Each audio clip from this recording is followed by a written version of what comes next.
peace.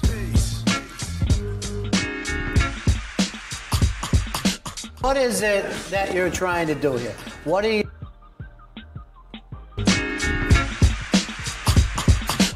What is it that you're trying to do here? What are you...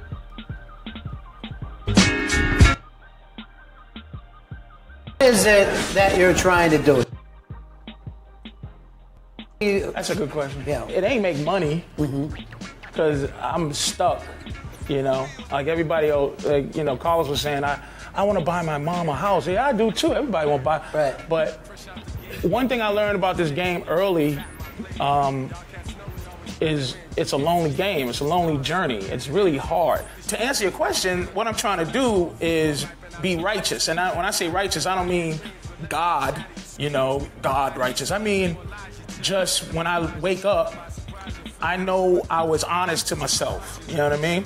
And I did the whole tap dance, dude. People be like, why do you play ball? I did it. I tap danced like you wouldn't believe. Aspen 1998. I mean fucking like hot shoes trying to get something. What does it mean to an end? Yeah. I was trying to get something. And I went to LA and I was sitting there, I was like 100 pounds bigger than I am now, dude. And I was sitting, my stomach is like fucking sitting out here. And I had 2 Whoppers with cheese because they were 99 cents, dude. And that's all I could afford to eat every day was a Whopper cheese. And it was just sitting on my stomach. And if I had a gun, dude, I'm telling you, I'd have shot myself. I understand suicide. Because you couldn't do the act the way you wanted to. Because I was trying to get something from what I do. Because I more want to be a cult figure. Like, I want to see if I can get people to drink, you know, that poison lemonade or whatever. Your cult. I want to get people to believe in something, but not be on a platform where you should. I just want to go, look, man, this is how I feel. And if I'm true to myself, then you might go, damn, you know, I feel that way. And somebody's saying what I'm saying, and I don't want to be a martyr. I want to make some money. But I felt the feeling of trying to make it, and that vague make it, that emptiness of, I made it, what's it? You know what I'm saying? So I just do it because when a guy says to me, dude, you know, man, you changed my life, that feels good. If a dude says you changed my life, or a woman says you changed my life for some goofy shit you did, you know, that means something. That's it. Give it up for that. Tim Black. Tim Black. Tim Black.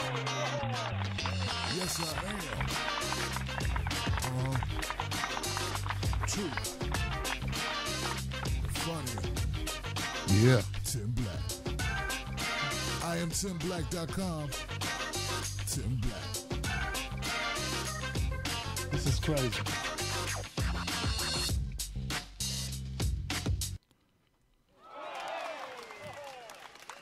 Hold on, guys. I got to cut down one of these lights. God.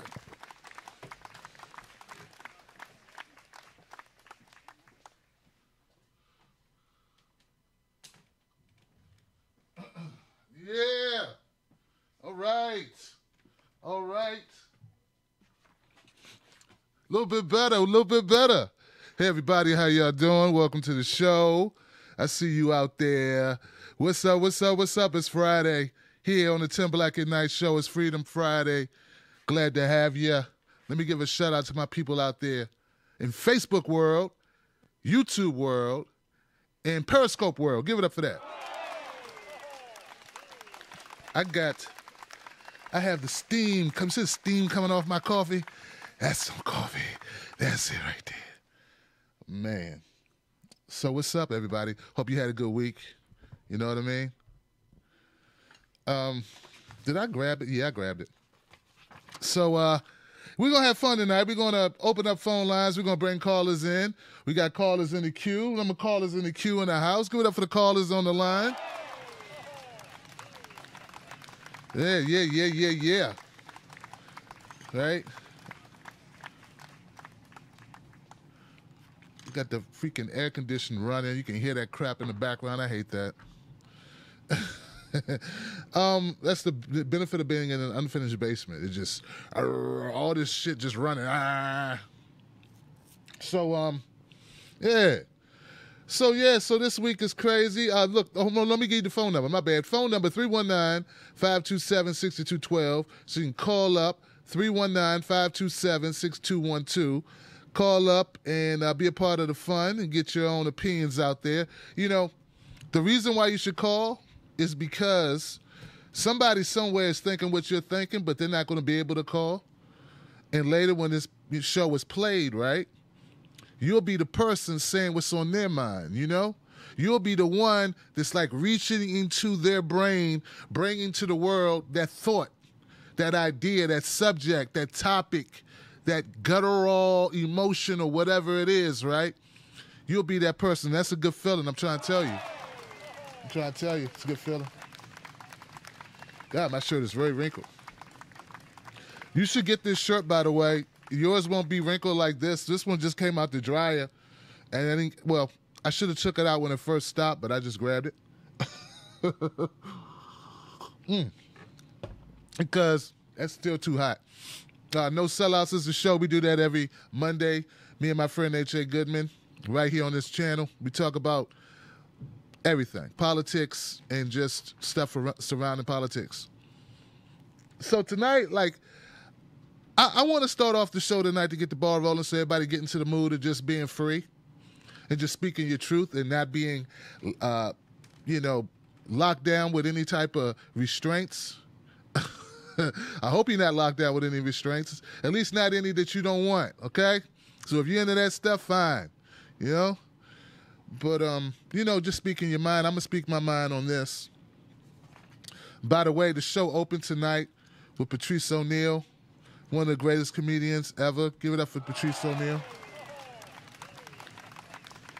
If you don't know Patrice O'Neal, you don't know what you're missing. Well, that's kind of obvious, but you are missing something if you don't know who this guy is or was. All right. I want to start with this email, right? Now, I don't know how I got on this list for these vultures to be contacting me, sending me this crap. But then again, I do know how. So this rant is dedicated to Alan Grayson. Alan Grayson, I thought you were different. I remember hearing you doing the 2015, I think it was 2015 or somewhere in there in the early 2016. You were calling out the establishment. You were saying things like, defying, the corporatist. You seem like a different kind of guy. You seem like a straight shooter. You seem like my type of guy. You know, that's what I thought you were, Alan Grayson. And then I see this. An email from Alan Grayson. And he tries to talk to me like we're buddies, Well, if you were my buddy, Alan Grayson, you wouldn't have sent me this. It says, "Dear Tim, every day the Trump dump holds Donald Trump's feet to the fire with coverage of each new absurdity. The Cheeto-in-chief commits to make America gag again." That's not even funny. Alan Grayson, I thought you were a straight shooter. I thought you were an original. I thought you were someone who was willing to go against the BS. I thought you were somebody who was going to, stand up, not just say what all the other corporate Democrats are saying. You were a different cut, different cloth or whatever. But this right here tells me that you are not different than the rest of them, that you are just like the rest of them. Even when you start off totally... I wonder, did they start... I wonder, because I don't subscribe to a lot of things. I don't know how many Republican organizations. Maybe I need to give them my email address so I can see their hate mail, their propaganda, their sales mail, because that's exactly what this is. It's a sales email. But I would like to go back in time and sign up with Paul Ryan just to see if he sends me emails, talking about Obama. I mean, like this. Every day, the Trump dump holds Donald Trump's feet to the fire with coverage of each new absurdity the Cheeto-in-chief commits to make America gag again. Like, I'm just wondering, maybe it's out there, guys. Maybe it's out there, but I haven't seen it, and I guess I would have to jump in that time machine to find out. He goes on to, like, give me all this stuff about Mueller and the investigation and how the Democrats are fighting to expose Trump and get Trump impeached. And it's got this funky little picture on it. This funky-ass picture on it here. The resistance movement. It's got a horrible picture of Trump on. Look at that horrible picture. Look at that. That's your tax dollars. No, that's your donations at work, ladies and gentlemen. This is how they get down. This is how they do. And it's got all this stuff, and at the very end, it says the pressure is building all across the country as more and more Americans join the resistance. Actually, Alan, they're not joining the resistance, Alan. Because you can't raise $10 in the Democratic Party. The Democratic Party can't raise money. You can't. You there with your pockets turned out, inside out, hat in the hand, talking about you want to impeach Trump. Okay, so you impeach Trump and then what? How are our lives better, Alan, you fuck? How are our lives better? Impeaching him makes his life better too. Do you understand he wins if you get him out of office? Does anybody really think Trump wants to be president? I mean, come on, it's a horrible job. You grossly underpaid. You get no respect, really. And he's obviously not adept to, I don't know, being, what's the word for it? Diplomatic. Like, he's not into that. So it's a horrible job for him. So your idea, this fundraising letter is really about getting rid of Donald Trump, and somehow that's going to do what for regular people like me, who you are asking to help you, give you money to go into the resistance movement fund to get rid of a guy that when he leaves is going to be better off and make more money than he's ever made and be a lot happier. But meanwhile, all of us are screwed. We're screwed now. We were screwed 10 years ago. We were screwed 4 years ago. We're going to be screwed the next 10 years from now. We are screwed because we have people like you, Alan Grayson. Alan Grayson, who believe that it's all about one person, this guy Trump, that if it wasn't for Trump, the world would be better. If it wasn't for Trump, America would be so fantastic, and 40% of black kids wouldn't live beneath the poverty line, and 40% of black men in inner cities would not be unemployed. That we wouldn't be dying in hellish prisons all across this country. That's what you want me to believe. All you poor white folks, all you poor Asian folks, all two of you, all you poor white folks, all you poor Latinos, all you Native Americans, indigenous brothers on reservations, wherever you are, your life would be so much better. Don't you realize how great your life was before Trump came into it? Wasn't it great? You just had all this spending money and you had all this great freedoms. No one was getting shot in the street. No one was getting shot in the street before Trump. No, there was no police brutality. There was no people poisoned in Flint. There was no, Wall Street bandits robbing us blind and stealing. There was no Treasury Secretary that foreclosed on homes and then got off. There was none of that. There was no DNC rigging elections, rigging primaries for their favorite person, colluding with the media and the media, colluding with the DNC. None of this existed before Trump, right? This is all stuff that Trump created. But what goes there in the distance? It's the truth. The truth is it was bad 2 years ago, was bad 5 years ago, like I said, and it remains bad. Give it up for that.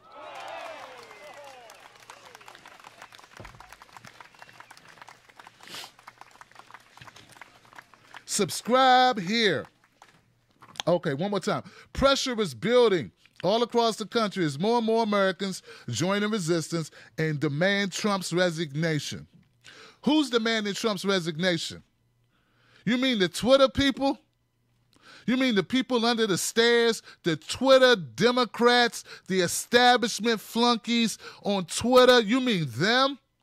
You mean the vocal middle road Democrats who fall in line with the establishment, who don't know what's going on in the world. They know nothing about Libya, nothing at all about it. I was having a conversation with HA about it today. I wonder what would happen if Donald Trump pretty much destroyed an African country like Libya. I would like to know what would happen then, what you would write about him. But that happened under Obama, and no one wrote a thing. I didn't read about it. I didn't see you going off on Twitter. Alan Grayson wasn't sending me emails. A.M. Joy wasn't tweeting up a shitstorm. Nothing. Nobody was saying anything. Nobody was saying anything. But then we get 100, maybe 200 redneck, nationalist, Confederate flag waving losers in Charlottesville, and everybody wants to lose their fucking minds. Come on, guys. Come on.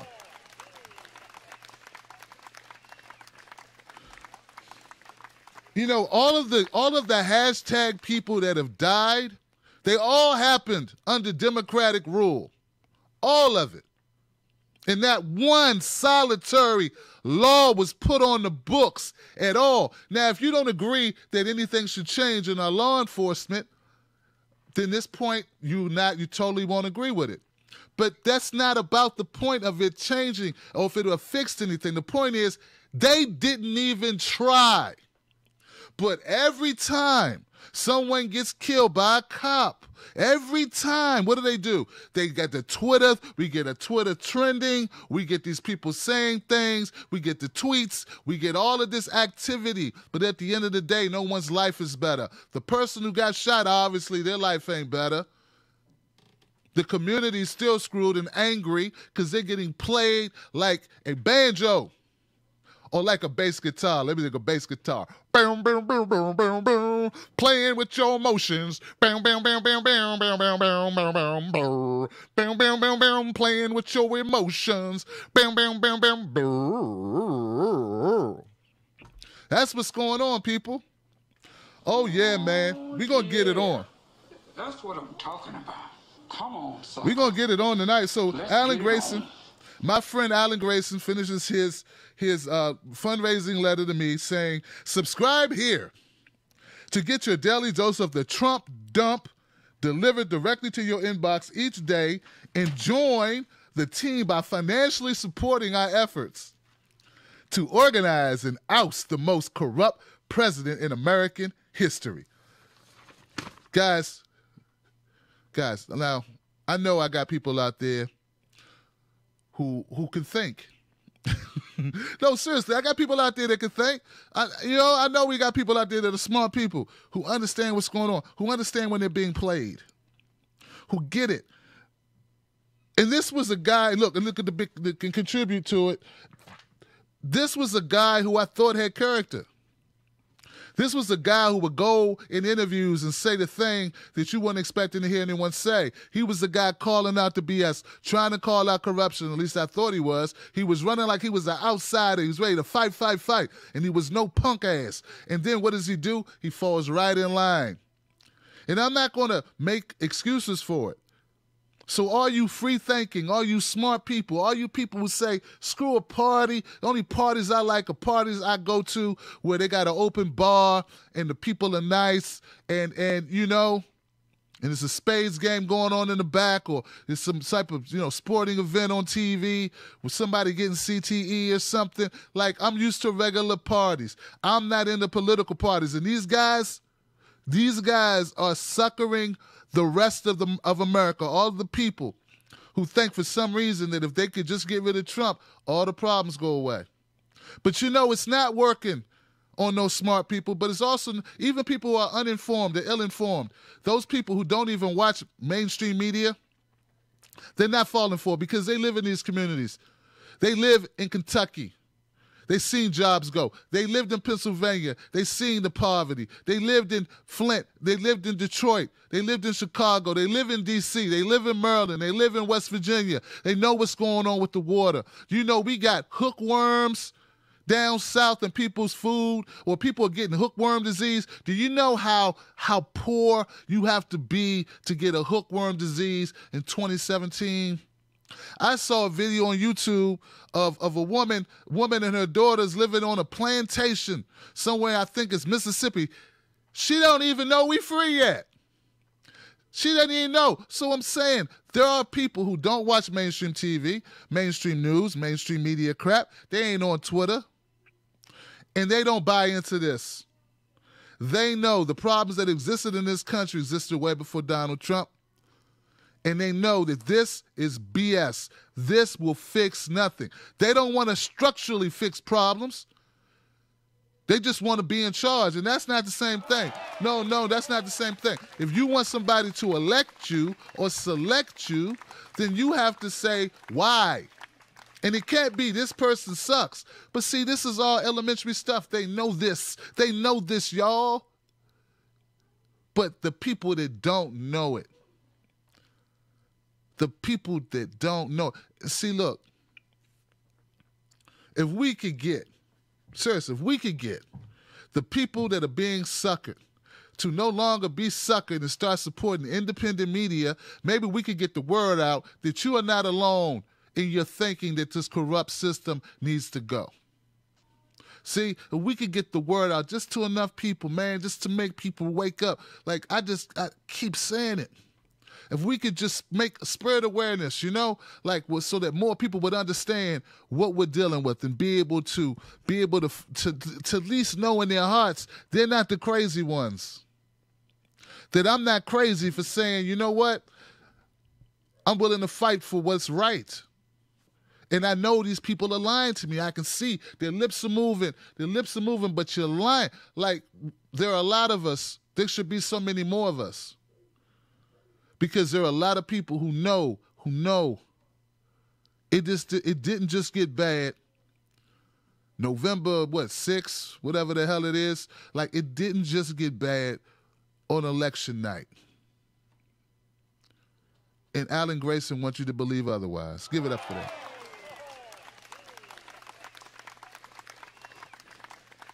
It's a horrible thing to be a liar. It's a horrible thing to hoodwink people.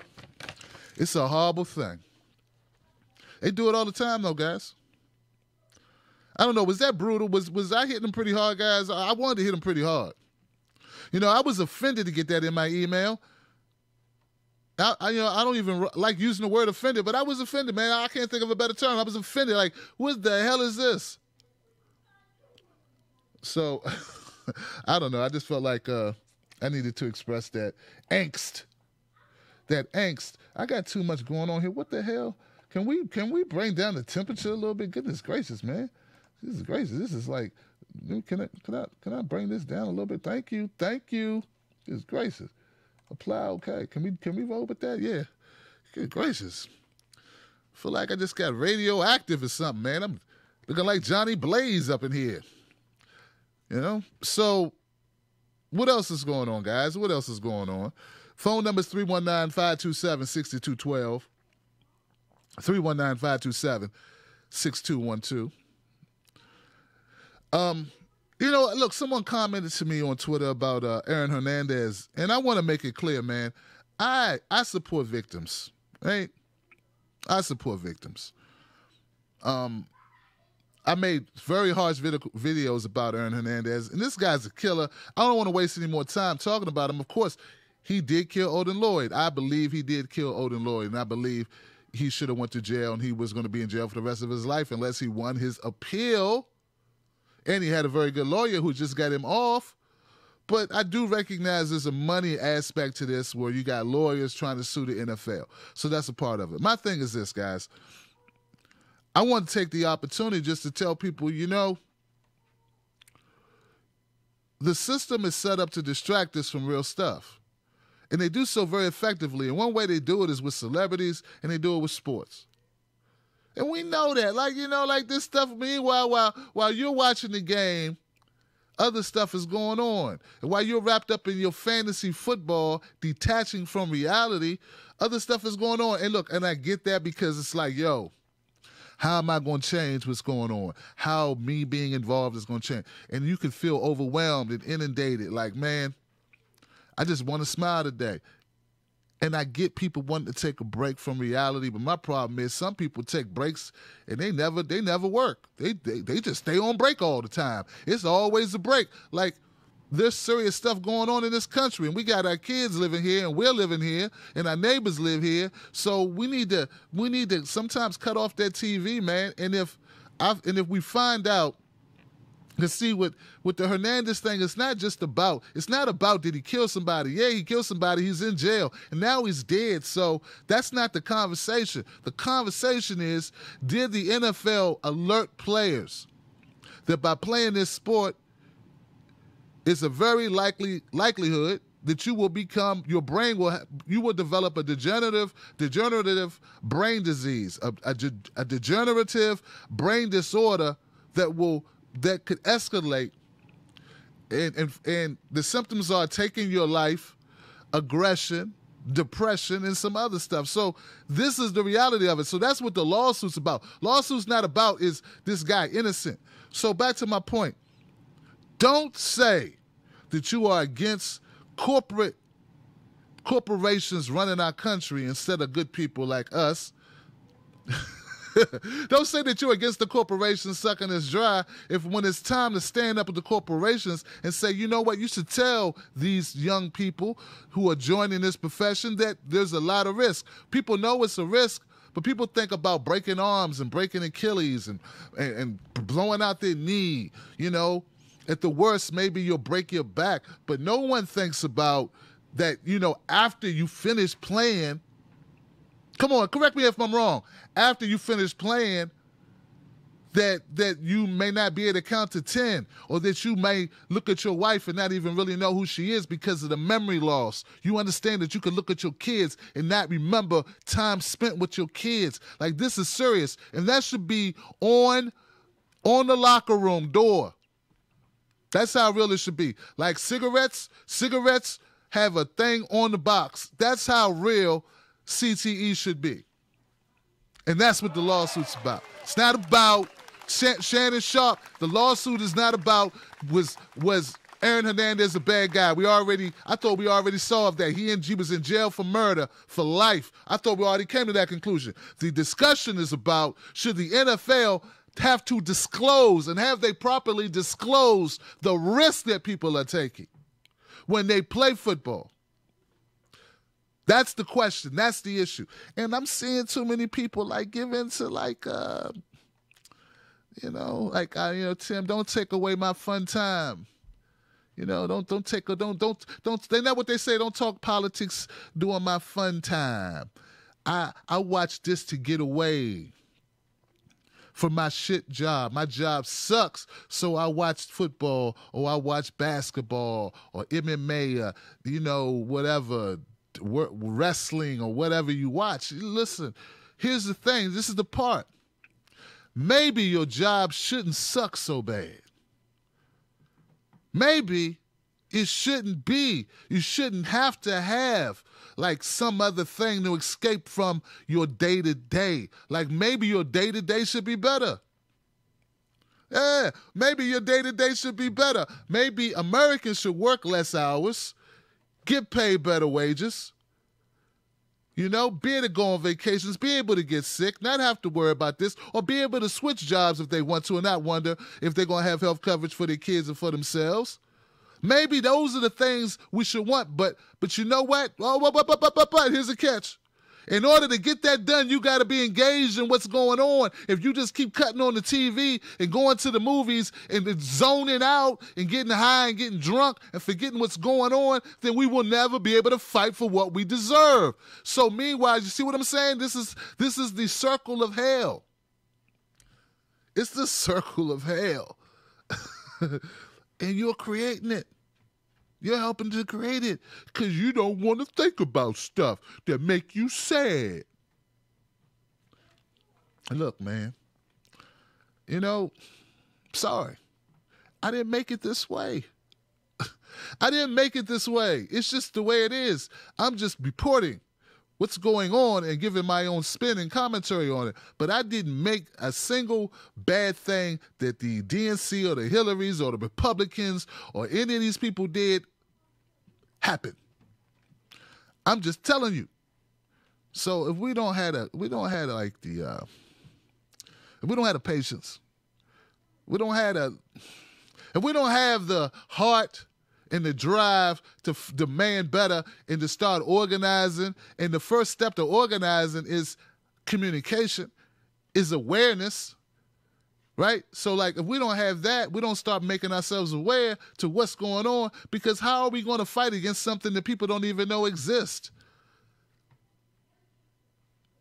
How can we fight against something that people are delusional into believing that it's all Donald Trump? My friend Broken Carpenter sent me a tweet a couple of days ago. He said, we got a busy job ahead of us. And I'm paraphrasing. He said, we got a busy job ahead of us. We got to fight on both fronts. We got to fight the Republican Party or the Trump Party or whatever that is. I don't know. The Republican Party, this shitty health bill, not another bad bill.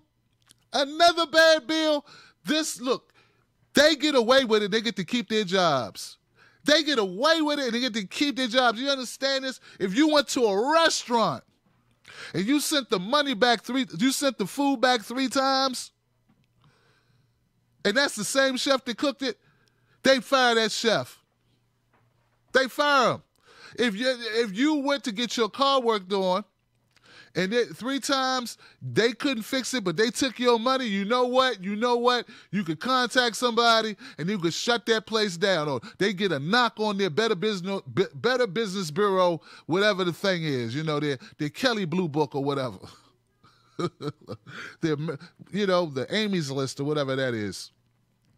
But only in Congress, only in the Senate, only in our system of corrupt debauchery can they submit another bad health bill. So when people say, oh, man, I just want to go at the Clintons, or I want to go at the Democrats, or I want to go at the corporate media. No, don't forget these guys, too, because they put that bill up. They put that bill up hoping it would get passed. That bill is as horrible as the other ones. It's horrible. But you got to be aware of how bad it is in order for you to wake up. And maybe if it can be articulated a certain way, maybe more people will wake up. And maybe if those people wake up, we can then proceed to organize and fight back. And one way we fight back is start getting rid of these Congress people that suck, who don't do their jobs, who will put forth the bill that's horrible 3 times. 3 bad bills in a row, 3 of them. You had 7 years and you got 3 bad bills in a row. Look, man, if you can't fix a problem in 7 years, if you can't write legislation in 7 years, maybe you all need to go. Come on, man. Come on, guy. Maybe they all need to go. Correct me if I'm wrong, guys. 3 times? 3 times? I'm telling you. Let you, I don't know what you do for a living. I don't know what it is. But whatever it is, you report to somebody. These politicians report to us, right? I know they act like they don't, but they do report to us. Well, actually, they report to their donors, special interest groups that pay for their campaigns. But theoretically, technically, they're supposed to work for us. Now, you and I work for the public. This is what I do. How many chances do I get? Do I get 7 years to get a video right? Do I get 7 years to get a video right? Or you unsubscribe? Like, do I get 7 years? How many of you would give me 7 years to get a video right? Some people won't give me 30 seconds to get a video right. They unsubscribe. On your job, whatever it is you do, whatever it is, how many times could you be wrong in 7 years? Could it take you 7 years to get the damn copies right? Could you take 7 years to land a plane? Could you take 7 years to fry the fish? Could it take you 7 years to do the taxes right? I mean, I'm just saying. See, the whole concept, everything is on its head. Everything is backwards, guys. Everything is screwed up. If you call out, for instance, Kamala Harris, if you call her out, they say you're racist. They say you're a racist if you call her out. You start bringing up stuff she did in her other jobs and the job she has now. If you call that out, you're racist. Now, let you go apply for a job tomorrow. What's the first thing they're going to ask you when they sit you down? They're going to ask you to fill out an application. Now, what do they want on that application? They want to know where you worked. They want to know what you did. They want to know how you did it. They want references. Yeah, and it makes sense, right? Because you're working for them, right? They're hiring you to work there, right? Kamala Harris and the Democratic Party and all of her elite supporters, they say you're sexist and racist if you ask for her resume. They say you're sexist and racist if you ask for her credentials, her references. And you are a hateful person if you start saying, what's this? Let this guy get away with this? Oh, God, why'd you do that? Like, that's a wrong question. And it's not just Kamala Harris. It's so many others. Any question you make, any question of their background, you are labeled something. Now, they, on the other hand, label us Bernie Bros, deplorables. Come on, guys. What's some other derogatory names? Alt-left, alt-right, whatever, whatever label they want to put on you to make you small, to degrade you. But let you have a valid criticism, a criticism of what they've done, not tweets. No, what they've done, their backgrounds, like the bastards that voted for the increase of $700 billion in our military spending budget. There are Democrats who approved that, right? Just like Republicans. I think they all need to be fired. And if not, you know what I think it is? You fire them all and make them all earn their job back. Give it up for that. Yeah. Fire everybody and say earn your job back. Tell me why you should get your job back. You know, regular jobs, that's how it worked. I remember I was at Bell Atlantic before it became, at this time I think it was Verizon. They fired a whole lot of people. No warning. Invited them to a conference off-site. Had them all in a big place, gave them lunch. And then somebody walked up to the podium. I want everyone to know that we really appreciate all your hard work. We appreciate all that you've done to make Verizon a very stellar organization. Good luck in the future. You're being all laid off. I'm sorry. I know it sucked. No, people were like, what the hell? That's what they did. Those were good people, working people, strong people, responsible people. They weren't out like stealing money from Haiti or, looking the other way on Flint or, I don't know, running people over at Klan rallies. No, these were just people working for the phone company. See what I'm saying? But us, we're so brainwashed, we go at each other, but we leave the elites alone. Get what I'm saying? We're so screwed up, we'll go at each other. We'll call each other out.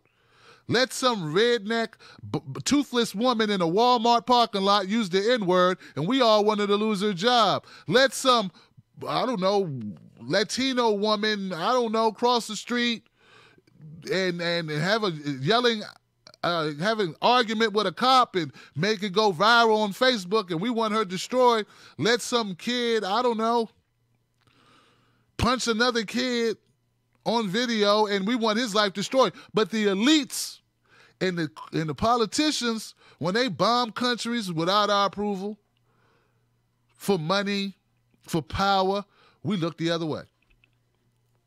We look the other way. When corporations, like Amazon just linked up with Kohl's or something, like when they form Voltron upon Voltron upon Voltron to squeeze out the little guy, to destroy the little guy, to destroy competition, when they form these huge conglomerates, that's not a good thing. But we have average, regular people who know nothing, who applaud it, who do this, when they should be going. That's what we should be doing. We should be booing, y'all. We should be booing so loud that the windows would break, dogs and cats would run, deers would stop and look and just drop, because we should be that upset. Everyone at one time should just be yelling boo at this whole system, but we are not. And instead, we're eating one another, we're beating up on one another, and we're leaving the people that are most responsible for our problems to their devices, which is destruction. And meanwhile, we're getting emails from Alan Grayson that give us the impression that all would be better.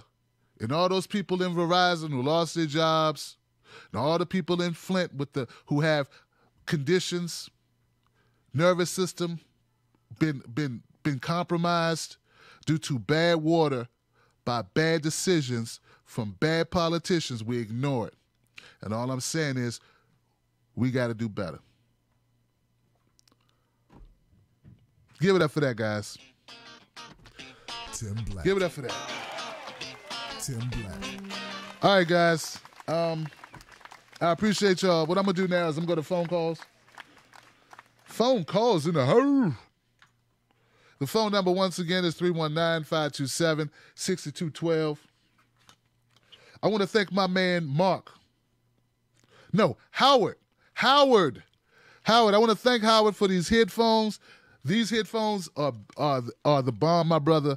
It makes my videos come out a lot clearer, man. I want to thank you for it, man. Thank you so much. Thank you so much, brother. My man said, Tim Black, man. Because I mentioned on the show, man, I need some better headphones. And he hit me up and was like, man, I'm going to hook you up, man. I get some headphones, bro. So I appreciate you. All right, guys, I'm going to phone lines now. And, you know me, I take calls in the order that they come in. And we don't have a lot of rules around here on the Tim Black Show on Freedom Friday. All we ask is that we have no hate speech because we don't hate anyone.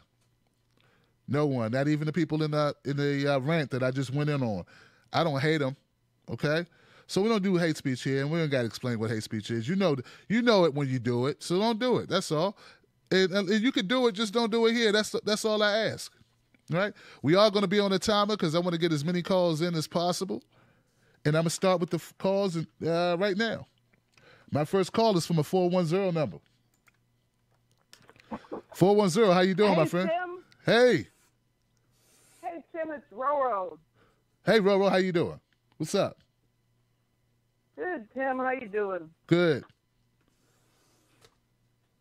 You know, I'm listening to everything you said, and you're right. It's a shame what this country's come to.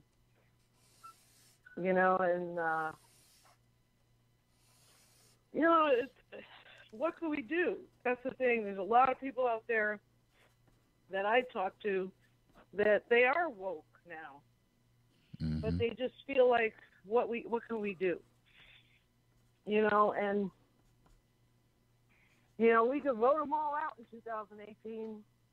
We got, in another year, there's going to be a lot of seats up in Congress and the Senate, and we could primary a lot of the Democrats and even the Republicans. We could just primary them all, vote them all out. That's one solution.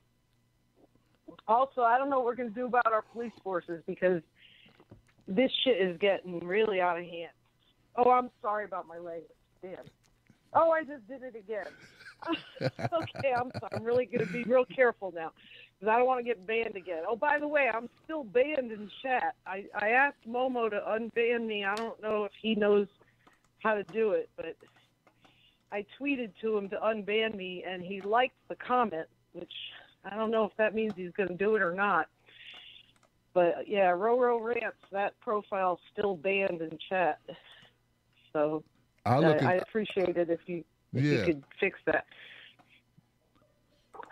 So my idea about the police thing is in the communities, we got to get people active because we pay taxes. Our taxes pay their salaries.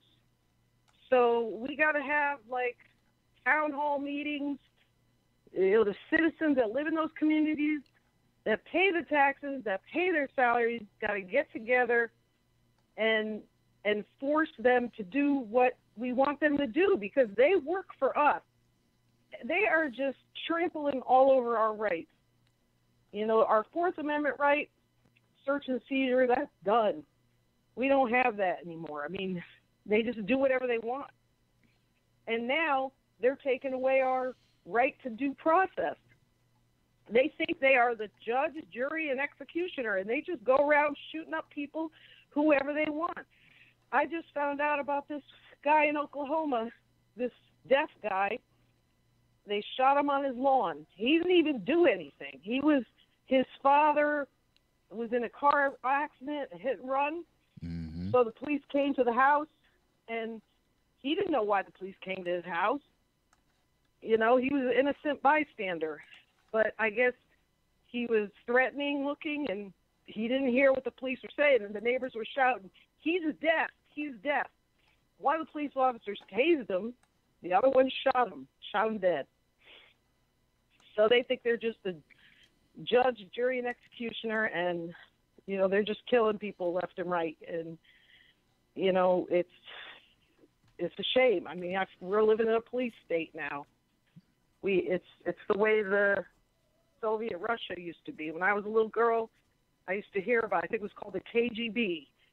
All the citizens were afraid of the KGB. Mm-hmm. And back Nazi Germany, which I'm not old enough to remember that. I'm not that old, Tim. I know I'm old. I'm old as dirt, but I'm not that old. But I hear that, you know, I don't remember what the Nazi police were called, but I must have learned it in history class, but I don't remember. But they were the same way. They could just go around shooting people. Well, this is what it's come to in our country, and it ain't right. Mm-hmm. And we need young people. Well, first of all, everybody says, oh, yeah, but there's good cops. Well, you know what I hear is when there are good policemen, they end up getting driven out because the ones that are brutal and racist and everything drive out the good ones. Well, those good police need to stand their ground. They need to say no. They need to stay there and change things. And young people who want to change their communities, they need to become police. And that's how things change. This is how things are going to change in this country.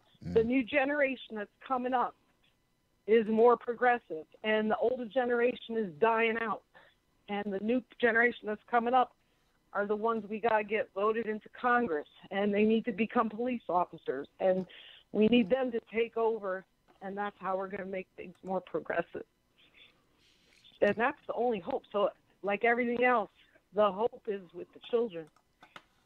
That's where the hope is, and that's what we can do. Because people always ask me, what can I do? What can I do? Mm-hmm. That's what you could do. We need to get involved in our communities. We need to take a stand. We need to stand our ground, not the kind of stand your ground that the shooters are talking about, the kind of stand your ground like we have rights. And as far as what you were talking about, like there is a constitutional convention that can cause us to just do something and start all over and get rid of everybody all at once. I'm not sure. I think we got to have 35 states to do that or something. So if we can get 35 states, we were close at one point of doing that, getting 35 states together. Then I see we just all get fired and we got to start all over. But one other thing I wanted to say is there's one country where when you were talking about all the good things, like we should have, you know, shorter hours and more pay and all these good things that we should have. You know what country has all that shit? Is France. And you know why France citizens have all that shit? Because of the French Revolution. They took their leaders and they brought them out into the square and they chopped their heads off. Now, I'm not saying we got to do something that drastic, But I'll tell you, no French government fucks with their citizens anymore. And you know what people call the French pussies? Because the French don't fight in wars. They're not the pussies. They don't fight in wars because they don't want to send their kids out to get killed in wars. They're not the pussies. We're the pussies that are letting our leaders in the elite in the government rule over us. We're the pussies that are too afraid to take back our government. So don't ever call the French pussies. They know what they're doing. So anyway, that's all I wanted to say. Roro's back in the house. Give it up for Roro. Thank you so much, sis. I appreciate you. That was a hardcore call. I really appreciate it. And we're going to look into what we need to do, Roro, to get you straight. It's always easier to block someone than it is to unblock them. You know how hard it was for me to find that on that other platform. You know what I'm saying? So, yeah, we will definitely look into it. And while you were talking, I was searching for it, trying to do it so I could announce when you were getting off the phone that I had it covered. But like I said, man, it's not an easy thing. It's like, it's like doing rocket science to find out where to go. So anyway, I'm sure if I Google it, it'll pop up. But thank you so much for that phone call. Okay. Back to where we were. Oh, I want to give a big shout out to Dreamweaver. Dreamweaver. The Dreamweaver, who just gave me a super chat. Hey, guys, thanks for the super chat. I appreciate you guys. I appreciate you, Dreamweaver, for doing that. And if you do a super chat and you want to make a comment, guys, I will make that call. If you don't want to call into the show, make a super chat for any amount, and I will read your comment as if you were calling into the show. That's how that works. 484, you are in the house. What's your name? Where you calling from? Tim Black. How you doing, Tim? It's Jared from Downingtown, PA. How you doing? Hey, man, I'm good. How are you? Pretty good. Just playing a video game and calling at the same time. Just to let you know about France, though, the caller who called about France, she isn't technically right about how they ain't stiffing French over there. I just recently learned today that they signed a very regressive labor law in France, so it's going to stiff their workers and screw over the unions. There's been actually a massive fight over there in France. I don't know if you've covered it at all. I have seen in the past, man, they've had their economy. I know they took a huge hit, man. That was one thing I was looking at. Like, that's been a while, like since, 2012? Like, I know the young people were like very, extremely, there was a lot of protests going on regarding that. Is that correct? Yeah. There's been a lot of union fights over that, and it's been a real disaster because the guy who was supposed to come in was supposed to be Obama hopey changey kind of stuff, and he's just another neoliberal warmonger like the last guy who was in France. So a lot of people act like Europe is like this, it's much more progressive than us, but that's not really that true anymore. We're seeing worldwide that the neoliberal New World Order is pretty much taken over pretty much the entire planet except for a few countries, and those are the outlying countries. So if you don't open up your markets to America, like, say, Iran, North Korea, Venezuela, Syria was another one on the hit list. Libya. You're basically, Libya. Oh yeah, he wanted to get off the dollar. So did Saddam. I think Putin just recently got off the U.S. dollar, but I could be wrong. Basically, any country that doesn't bow to us, we're going to overthrow, kill your leader, destroy your country, throw you into chaos for the next 60 years or something like that. So that's what they're doing. That's what Trump and his buddies are plotting. So we'll see where that goes. But I wanted to really call about is these police And it seems like every week now I call up. I mean, every week we get calls, and every week we get a new call about these police going around just killing somebody, murdering somebody. And it's just like, when is it going to stop? Like, I know sometimes I think with these robot police, I keep hearing, like, eventually in the future we're going to have robot police. And I wonder, is that a good thing or a bad thing? And I always wonder, it's a double-edged sword. Technology isn't necessarily a bad thing per se. Like automation, like it's not necessarily a bad thing that people are losing their jobs per se, as long as you have a welfare system that's going to take care of the people who are losing their jobs. So, I mean, we don't really need to be working that hard. I mean, I think it was Richard Wolff who said, we could be working 10 hours a week and still maintain our lifestyle of way of living. But the capitalists want to exploit us. They want to keep us, working like the dogs constantly instead of, enjoying life, organizing, starting unions, protesting, the Dakota Access Pipeline, protesting the police. And they're scared of that. So that's why, things like healthcare, like, if we had universal health care, that would be one of the best things that we could do to organize in this country. But, that's why they want to get rid of Obamacare so much, because they say, well, this could be used as a method. Obamacare isn't perfect at all, but it does create a thing where people say, maybe we should have universal health care for everybody. It sets it in place. Right. You know what I'm saying? Yeah, it was a move in the right direction. My brother, I got to leave it there, man, just to get some more calls in, but I appreciate you calling up. You make some very valid points. And, what you said just got me thinking, bro, when you said we don't need to be working as hard as we're working. I remember when I was like 25, I wanted to be a millionaire, right? So that was back in the time where a millionaire, having $1 million really meant something. Now, that hasn't kept up with inflation, right? So now you got to make like $3 million or $5 million for it to be what $1 million meant back when I was 25. But, capitalism, right? Like your idea, what you said is we don't need to work so hard. What's wrong with just having a really good life, man? What's wrong with just having a really good life?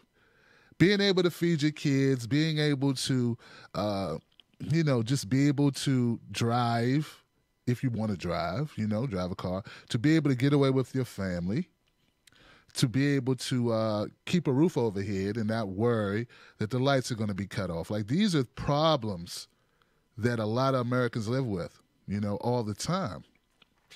And my life is not stable at this point. Look what I do. So, but what's wrong with just wanting to be stable? Like, why do we have to make all the money? Like, for instance, and I'm going to go to my next call. Just give me like 60 more seconds. I got to make a point. For instance, I want a dog, right? In fact, we want 2 dogs, right? But we'll take 1 dog to start. I'm home a lot. I work from home. You know that. This studio is within my home. And they had this thing where you adopt a dog. And these dogs were coming from Houston and Florida. These dogs have been rescued. So it was foster care for the dogs. And I thought this is a great thing. We could foster care a dog from Houston and Florida. And I don't much care what kind of dog it is. Like, I've become educated on all of these mixed breed dogs being overlooked for these full breed or pedigreed or whatever dogs, right? My thing is this. Why they want to tell me, yeah, you keep the dog, you foster the dog, and after a couple of weeks, then you have to bring it back or you have to give us like $400. To me, that just seems so damn hypocritical. I have to give you $400 or you're going to kill this animal. $400 is a lot of money, guys. It's a lot of money for me. Now, when I was in computers and I was working for a Fortune 100 company, no big problem. But now $400 is a lot of money. I can't justify spending $400. I don't have it to spend. How many people have just $400 lying around that they could just go give? Well, I guess I'm not in that group, but what I'm saying is it just seems so hypocritical that we function this way.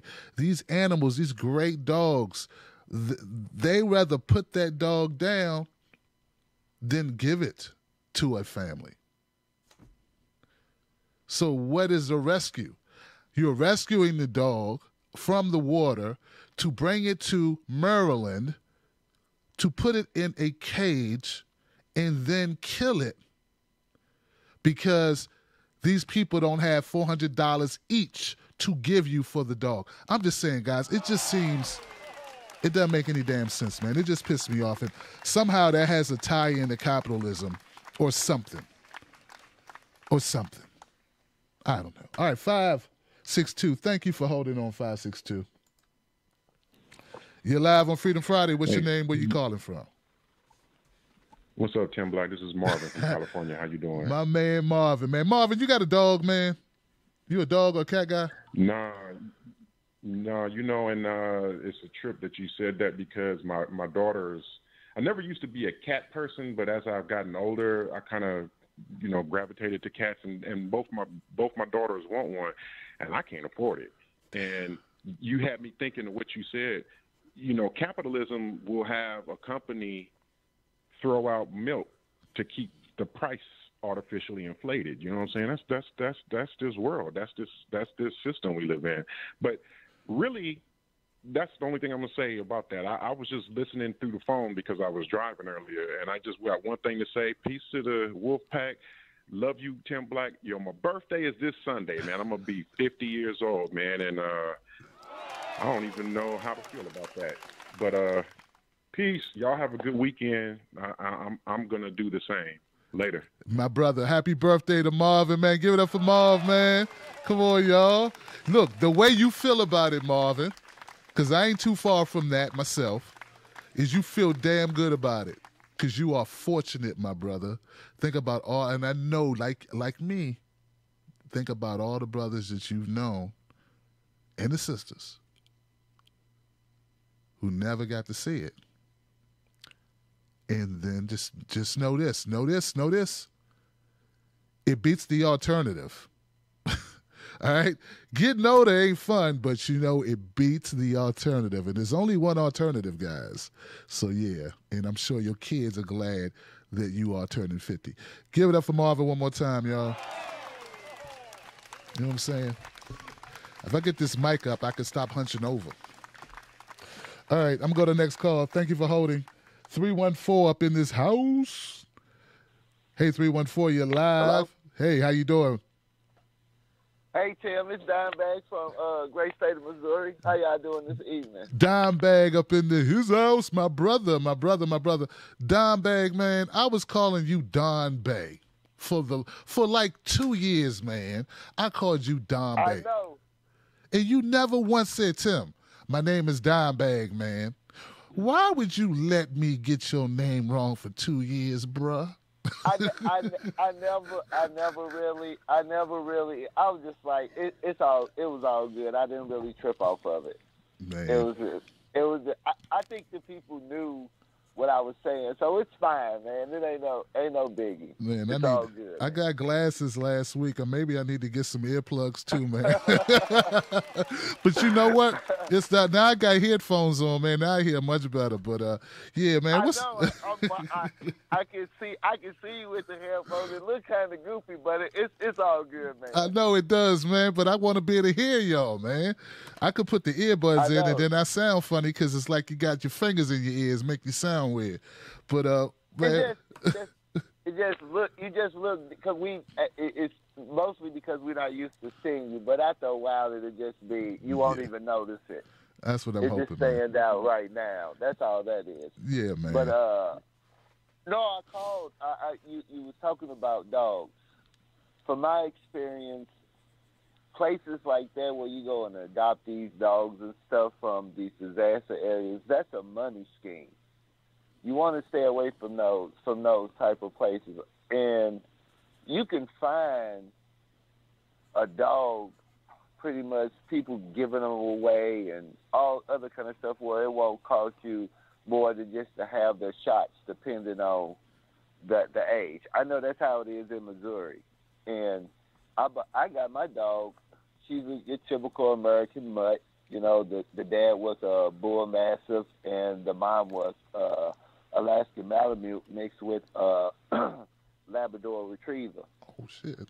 And I had that dog since it was 8 weeks old, and it's best to get the dog when it's a puppy. That way you can train the dog properly the way you want, because if you get an older dog, most likely, the results may vary between dogs, but you're probably going to need professional help to train that dog.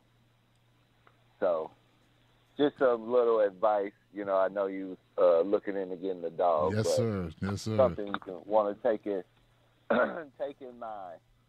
And the second reason why I called, last week I took a trip to Louisiana, and I don't like getting on planes, so I drove. You know, it's 9-hour drive from my home, and I drove through Mississippi, and I was so used to hearing all the stereotypes about the South, you know, and me living in Missouri, in southern Missouri, being that close to Mississippi, I'd never even been. And the only time I seen the Confederate flag was when I stopped at the rest stops because they say flag. I didn't see people with the stuff on their cars. I mean, I don't know, maybe I didn't steal it. I'm pretty sure they probably have it, because me just going to work every day, I see that about 5 or 10 times just on my way to work. You know, but I noticed that me and the old lady was driving home, she was like, I didn't see anybody with a lot of Confederate stuff all over their vehicles and stuff like back at home. And I dawned on me, and I was like, you know, me neither. And the people were nice in New Orleans. They were really nice. The locals were, and I just want to say that poverty is real. Mm-hmm. And it's worse in some areas than the other. The Lower Ninth Ward is still in bad condition. Vegetation is beginning to start to just take over a lot of stuff down there in that particular area. But, you know, if you go by the St. Louis Cemetery in New Orleans, it's a major highway that runs on above that, and that strip under that highway, it's literally a tent city, and we've seen hundreds of homeless people in the richest country of the history of the planet. And all I want to say is state of resistance, not that corporate media bullshit. And I'm out. Thanks, Tim. I appreciate you, brother. Wow, brother. Thank you, my man. Dime Bag in the house, man. Wow. So Dime Bag, man, he brings up a good point, man. And look, I was kind of trying to adjust volume because my man said that he couldn't hear, and people were saying turn up the volume up on the callers, so I did that. So thank you so much, my man Dreamweaver, for another Snapchat or Super Chat. Keep saying Snapchat, and for also letting me know about the volume. You know, when Don Bag said, "Hey, man, you know, some places," I think he was talking about Mississippi or whatever, Louisiana, and he was talking about the vegetation taking over. It just image popped in my head of I Am Legend. Anybody seen the movie I Am Legend with Will Smith? And it's like a zombie movie, right? And like this one, like the whole country, and I don't know if it was other countries, but where he was, it was like there were no people. There were some animals, and I remember how the streets looked because the grass had come back to the earth came back to get rid of the people and take itself back, take back what belongs to them, because we built all this crap on the earth. You know, like it ain't, you know what I mean? Like we put the buildings up. You know, that ain't in nature. Ain't no concrete in nature. There's no Starbucks. You know what I'm saying? So there's no roads and pavement, asphalt. That's not a natural thing that grows out of the ground, right? So, do you know how neglected and for how long something has to be neglected for the earth to come back and take over? I mean, I'm just over here dumbfounded. Like, that would mean that there is no public works. No public works at play. I don't know. It's just horrible, brother. Thank you for that call, my friend. All right. Mystical Card up in the house. What's up, my brother? I can't hear you, my brother. I'm sorry. No, you couldn't hear me over there. Oh, okay. What's up, Tim? Hey, what's up, man? How you doing?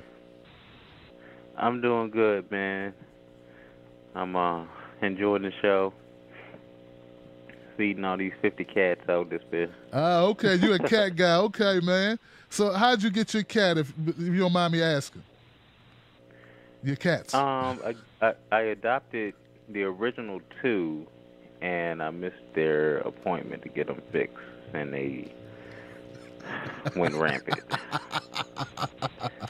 So now I'm donating kittens and giving away kittens. But they keep all the rugrats now, so they're doing their job. I haven't seen any vermin around the house. Like, literally. Like, no groundhogs, rabbits, rats, mice, nothing. Wow. Yeah, they work for that dinner bowl, huh? Yeah, man. They work for their little canned cat food and their little kibbles and bits. That's more than we can say for Congress, man. At least the cats work to earn their keep, man. These Congress people, they just get paid. I know, man. Congress ain't earning nothing. I don't know what they call themselves doing. They ain't earned the bill. They ain't earned the vote. Zero. Like, truly disappointing for what everybody's up in the uproar about, especially when you got a brother, Colin Kaepernick, taking a knee for the national anthem, trying to bring social justice to kids getting murdered in the streets, and you got the whole NFL turning their back on them like that's not a real problem. Mm-hmm. And I got a problem with that. So I'm not watching until something changes with that. I mean, I never watched it that much to start with, but the fact they won't get his brother a job because he tried to bring attention to cops getting off for murdering children. I mean, how low do you have to be to not recognize the brother's plight? Like, do you really love the Redskins and Dallas Cowboys that much that you can't empathize with somebody's child getting shot down? Like, seriously?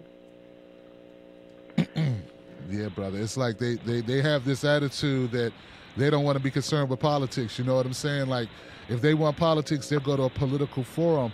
So that, get it out my face. I don't want to know what's going on with the world. I don't care what your pain is. If I want to know, I'll go look for it. That type of thing. Right, but they have to be concerned because eventually all them old effers are going to die off. I mean, they're already old. They already been in there for 50, 60 years not doing shit. And a whole new generation is tired of your shit. Is coming right behind you and ready to kick your old ass the hell up out of Congress. So they better pay attention to something. Word, my brother. But thank you, Tim, man. I always enjoy Freedom Friday, brother. You know what I'm saying? Keep up the good work, man. No doubt, man. Thank you, Mystical, for always being there, brother, my friend. And, someone in the chat, well, first let me give a shout-out to the Darker Elite, the Pie Ninja. The Darker Elite Pie Ninja. Give it up for him. He just gave us a super chat, man. I appreciate you, bruh or sister, because women can be ninjas. And it says his or her comment. Ninja's comment is, Messa Jar Jar Banks. Messa ruined Star Wars. I don't know, man. Now, dude. I remember Jar Jar Banks, and he was. It's been a long time, man. I didn't even watch the latest Star Wars, by the way, man. Oh, man. What did Mystical say, man? He said something that kind of had me, He said something that got to me. Maybe it'll come back to me. Yeah. Oh. It's actually a comment that was in the chat, and I know it's gone now, guys. Somebody in the chat said something great. Periscope people, Facebook people, I wish I could, I need to work on this because I can put chat into our live stream. Because the guy, somebody said, maybe it was a lady. We're going to say it was a woman. A woman said, if you work for Congress, if you are an elected politician in Congress or the Senate, that's just your side job. Your real money comes from your special interest group. Give it up for that, man. Give it up for that. That's what I'm talking about. That's what I'm talking about. That's just the side hustle. All right? The real money comes in from, you know what I'm saying? The under. If you watch the Jeffersons, you remember the was he not a butler? The doorman. Remember Ralph the doorman? He talked to George for a while, and then he just do this. He just do one of these. Waiting on the tip. That's how they really get down, guys. That's really. All right. I'm going to go to the next call. I appreciate y'all. 917, you're live. What's your name? Where you calling from? Hi, Tim. It's Amy from New York. Amy. How are you? I'm good. How are you, Amy? What's up? I'm okay. So I've been one of those people who's just tried not to listen to things because it's gotten really hard to listen to them. Starting with Chuck Todd and his lovely take on 80% of Americans being happy with the health insurance that they get through their jobs, which I don't know that 80% of people who, one, have it through their jobs, and two, are happy with it, because I don't know where they're getting this. So I feel like, Fox News, it's always said that people who watch Fox News are less informed than other people. Eventually, you're going to be watching NBC and CBS, and the same thing's going to be true because it's gotten out of control.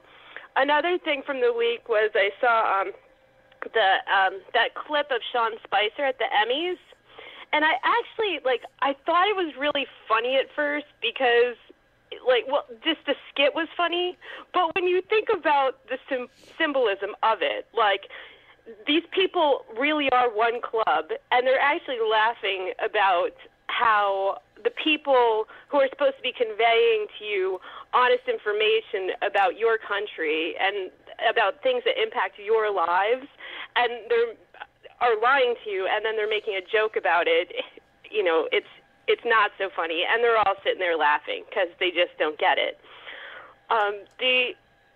There was another thing about the media this week. When I was checking my mail, I saw something about how they were saying they didn't really think it was a big deal that Trump was basically inciting Kim Jong-un, calling him Rocket Man and stuff. And the thing, Kim Jong-un isn't going to look at the words and be like, how insulting is that? He's crazy. They're both deranged people. So for the fact that regular media is telling you that this is not important, I think is kind of outrageous in my opinion. But lastly, you had some interesting discussions about sports today. So I wanted to add, being from New York, I was sort of a Jets fan until they had Geno Smith, and that guy has no judgment. Like a lot of politicians, I felt like he had no judgment, and the Jets were terrible. But that's not why I really hate the NFL. I remember I stopped watching when the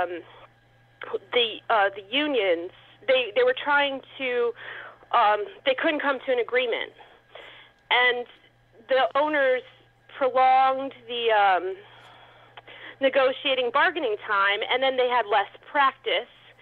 And they were saying that they were using fair bargaining, but they didn't have open books. And the only NFL team at the time, and probably still, that's publicly, a public company is the Green Bay Packers. So that's the only one that you know how much money they make.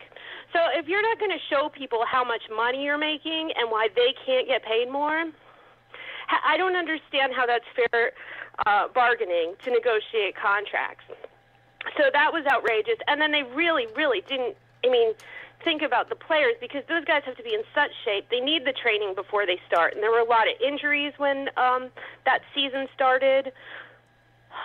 And people weren't in shape. It was a bad product. I mean, they ruined it all around. But in addition to that, it's incredibly dangerous. They have very short-lived careers, and those guys don't get paid enough. Even if you know that something bad is going to happen to your brain with concussions and whatnot. So, and lastly about the NFL, if I could just say one more thing. When Colin Kaepernick first took a knee at the football game, I didn't really know how to feel because, one, I thought, all right, maybe it's not the right place. But two, more than that, he was a free agent at the time. And I didn't hear before that he was really donating a lot of money or his time to a cause. So people can actually use opportunities like that to just draw attention to themselves, get in the media. So he was a free agent. Maybe he could get a job. But, I mean, afterwards, he really has dedicated himself to the cause. And so I do think that's great. And there should be more people in sports like him. And that was pretty much my week in the news, Tim. I hear you. Look. Thanks for letting me rant. Sure. Hey, everybody, hey, that's your opinion, no one, I don't think there's anybody who's above getting criticized, as far as, Colin Kaepernick. I think you can criticize him, you never really know anyone's true motives. All you can look at is what they do, right? And if someone gives money to organizations and to help, various people, that's the proof is in the pudding. The proof is in the action. So you can say anything, but what do you do? So I say this is Freedom Friday, no hate speech. And what do? I open up a phone line and we have phone calls. And we can say Tim supports free speech because I actually do it. So that's all I'm saying. So, that's what I judge Colin on. I judge him on what he's done and bringing attention to an issue. I hope, I disagree if you believe that he thought speaking out was going to raise his profile and get him more money. I mean, come on, sis. Come on. I totally disagree with that. There's no way that was a marketing play. Now, if he was retiring, remember he's in his 20s. If he was retiring and he was 38 and he decided, well, then maybe you can make that argument, and I would feel like it was more sound. You know what I'm saying? But if you're in your 20s, in your best years, your strongest years, right? And considering athleticism and ball IQ and all that stuff, at that point, because you're smart enough to really know the game. You've been playing it probably maybe 20 years, and now you still have the physical athleticism to be able to compete at that level. And then to do this, nah, it's not a money play. That but look, and I can say I don't believe it's a money play. Feel me? Because I could never really know unless I know him, unless I'm him. Right. So anyway, thank you so much for the call, sis. I appreciate you. And let's go to the next one. Let me get some more people in here, like this 843 number. 843, you're live. How you doing? Hey, Tim, it's little sis. 90 seconds. Oh, the recording went on. Is that Autumn? Yep. Autumn, my sister. What's up? You know what? What's up? Yeah. You know what? I haven't called in. I've been listening for so long, and being a little bit of support for the Wolfpack. But oh my God, this week, Jesus Christ! Number one. 60 seconds. Believe that Maxine Waters went and interrupted the eulogy for Dick Gregory. Oh my God! I mean, no, that was totally blew my mind, because I had his book on my shelf for a long time. I finally went back and read it a couple of years ago, and oh my God, yeah, this amazing person. So that was number one. Hey, Autumn, hold tight, sis. My wife told me Like, I didn't know because, like, I don't keep track of everything that's going on in D.C. She told me the night before about the eulogy and the events held for Dick Gregory. And she 10 seconds. And she asked me, did I want to go? And I was kind of late. So it was like, I shit you not. It was like the night before. And I was like, God, I don't think I'm going to make it. But so I'm surprised I didn't hear anybody talk about that. I haven't seen a single person. No, that horrible woman, like, totally hijacked the eulogy. And I'm sure Dick is, like, twirling his grave. Yeah, it was all about her, you know. And, you know, she's a DNC person, this and that. No, it's, like, horrible, beyond horrible. Because anyone who's remotely familiar with Dick Gregory, Jesus Christ, that would be the last woman you want, like, speaking at your funeral, right? Absolutely. Yeah. No, she used that opportunity to, like, bash Trump and the Russians and God knows who else.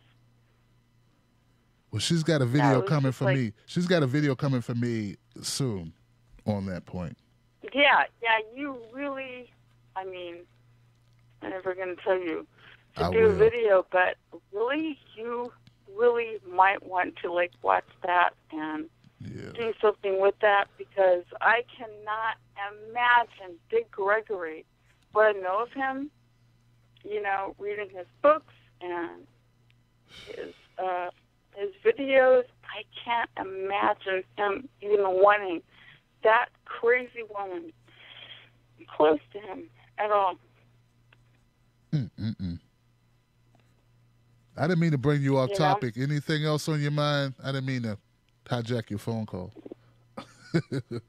What? I said I didn't mean to hijack your phone call. Anything else on your mind? I didn't mean to take you down that road if you had. Yeah. Well, there's, you know, other things on my mind, like the whole, you know, DNC, like, bullshit, you know, Kamala Harris and all those other people, like, pretend to be like, oh, yeah, you know, we're all about, you know, single payer, whatever, and they're not at all. Yeah, you're right. And, but no, the whole reason that I called tonight was there is a you know, a woman, Hannah Arendt. She was a Jew, and she coined the phrase, you know, that, you know, the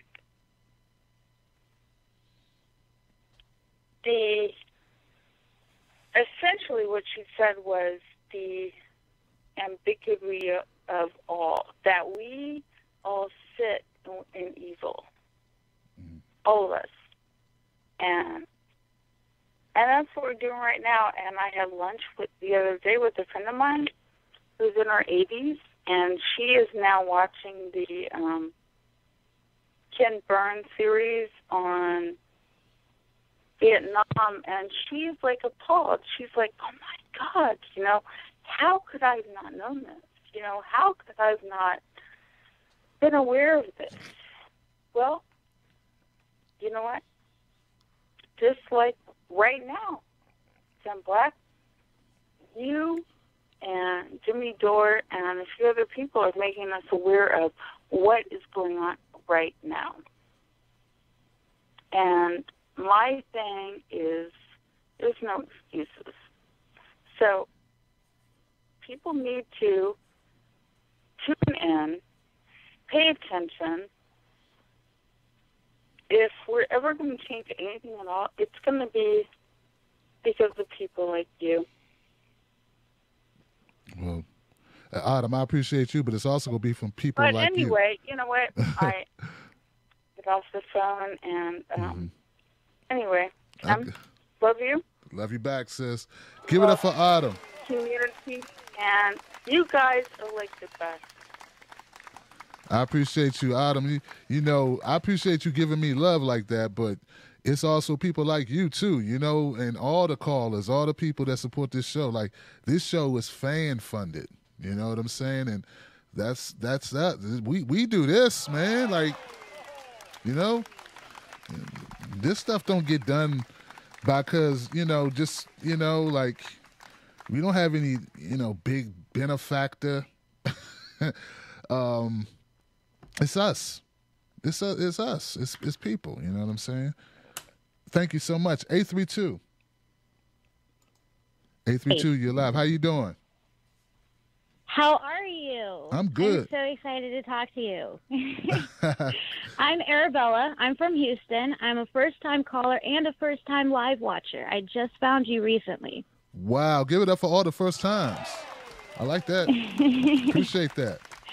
Yes. So I've been watching some of your videos here and there. I tweeted to you a couple of times some crappy Hillary jokes, you know. But this is my first time actually getting a notification that you were live. So I just wanted to check out what it was all about. And I've been on hold for so long that I got like 50,000 points to say. I've been listening to what everybody was saying. Dogs. First off, dogs. I have 2 huskies. Wow. I adopted them from the local shelter for $100 a piece. And that came with their rabies shots. I opted not to get them fixed. I had the option. So that came with everything, health check, vet check, everything. So look into your local shelters, because there's a lot of dogs there that need it. So there's that.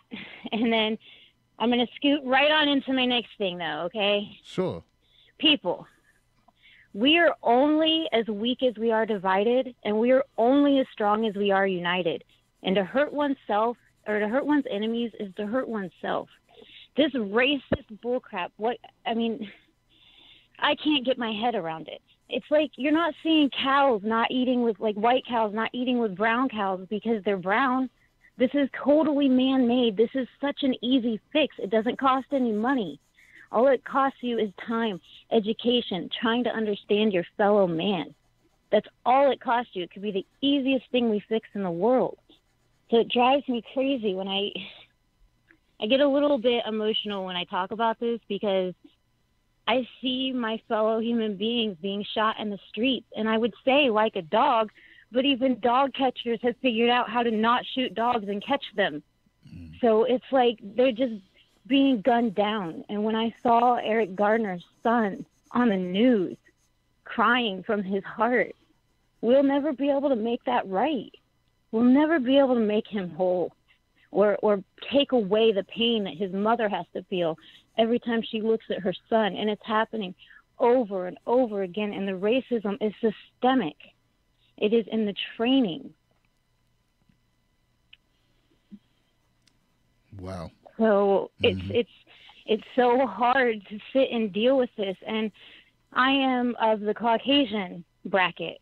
And so I don't understand for the life of me how it's so hard for the rest of, like, the racist assholes that, you know, partake my particular bracket. I don't understand how it's so hard for them to understand that these are human beings. We're systematically uneducating, systematically pushing down to the bottom. It is so obvious when you look at the stats and you look at the numbers of how many people are, like, of color and put in prison versus any other race. It is so obvious that this is happening. This is real, and we need to do something about it, because it's against what every value we as human beings should hold. It is so wrong. And as for Kaepernick, you know, I believe with all of my heart that he watched the news, he saw what was happening, and he knew that he had to do something about it. He had to do something, and that was all he could do. And if we stand up and protest and riot, then it's a problem too. If you take a knee and you're quiet, it's a problem. It's a problem no matter what, because people don't look the ugliness of racism right in the face and admit to themselves that it's a problem and that it needs to be solved. Sorry. No. Excellent call. You did pretty good for a first-time caller, man, I tell you. Well, I mean, like, right now we're being ruled by a tangerine tornado with tiny iron fists. You know, is that hate speech? That isn't hate speech, right? No, it's not. Not at all. That's okay. Okay. So, like, you know, that's what we've got right now.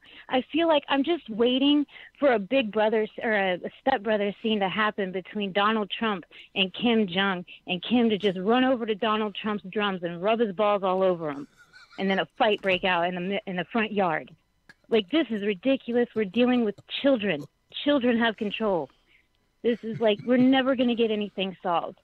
And the only way we're ever going to get there is if everyone votes. You have to vote. You have to be aware of who your local politicians are. You have to know what their voting records are. You have to get out there and educate yourself, because as has been pointed out many times, the mainstream media is not going to educate you. You have to look for yourself. And then you have to make decisions according to reason and logic and stop voting against ourselves constantly. Also, we're mostly progressive in this group. So the Dems and the Republicans, they are way outvoting us. So if we want progressive change, we have to get up off our butts and make it happen. We can't keep running around in circles chasing Bernie Sanders. We have to make it happen ourselves, because no one's going to give it to us. I heard that. And socialism. Egypt was a socialist country. I would just like to put that out there. Their culture survived for about roughly 5,000 years on a socialist system. All of their people were taken care of. They came out with magnificent designs that we still see today in the pyramids and the Sphinx. When you take care of your people take care of you. So what we should do is make sure that they have to live like us. If you want to be in public office, you make as much as the average family. If you want more, the average family has to make more. Wow. Your income depends on their income. I heard that. I got to leave it there, my caller. I appreciate you. Thank you so much for calling up. Excellent call. Thank you, Tim. You got it, sis. Excellent call. Excellent comments. I want to say this about Kaepernick, and I think a lot of people are so cynics. We're cynics. They can't believe that someone would throw things away, like forgo money, opportunity, jeopardize their career for a cause, because it's so rarely done. You know, such something you don't see a lot. So people are like, it's got to be a motive behind it, because there's no way. You know what I'm saying? There's no way this guy would do that. So he's got to be looking at an angle. That's because we live in this system where they're so used to seeing people. Like, take, for instance, Megyn Kelly. I would have told you a year ago that Megyn Kelly, one of the headliners on Fox, strong conservative, basically toted every conservative talking point. You thought that's what she believed.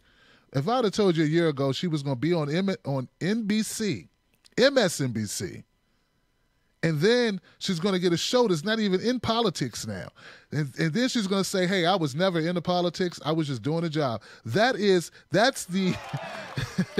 that's our system.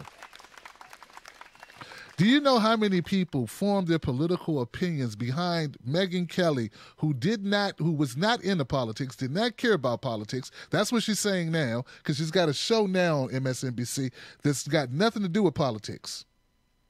And she said, hey, well, I never was into it. It's just a job. So these people formed their political opinions based on Megyn Kelly to a strong degree, because that's what some people do. They don't have time. They don't look up these issues. They just listen to the person. If they feel like they trust them, they ride with it. Think about what that means. Think about what it means. So the other point I wanted to make is thank you for the tip about the Huskies and the local shelters. And one last thing before I go to my next call. I find anyone suspect who can't call out Trump and Democrats.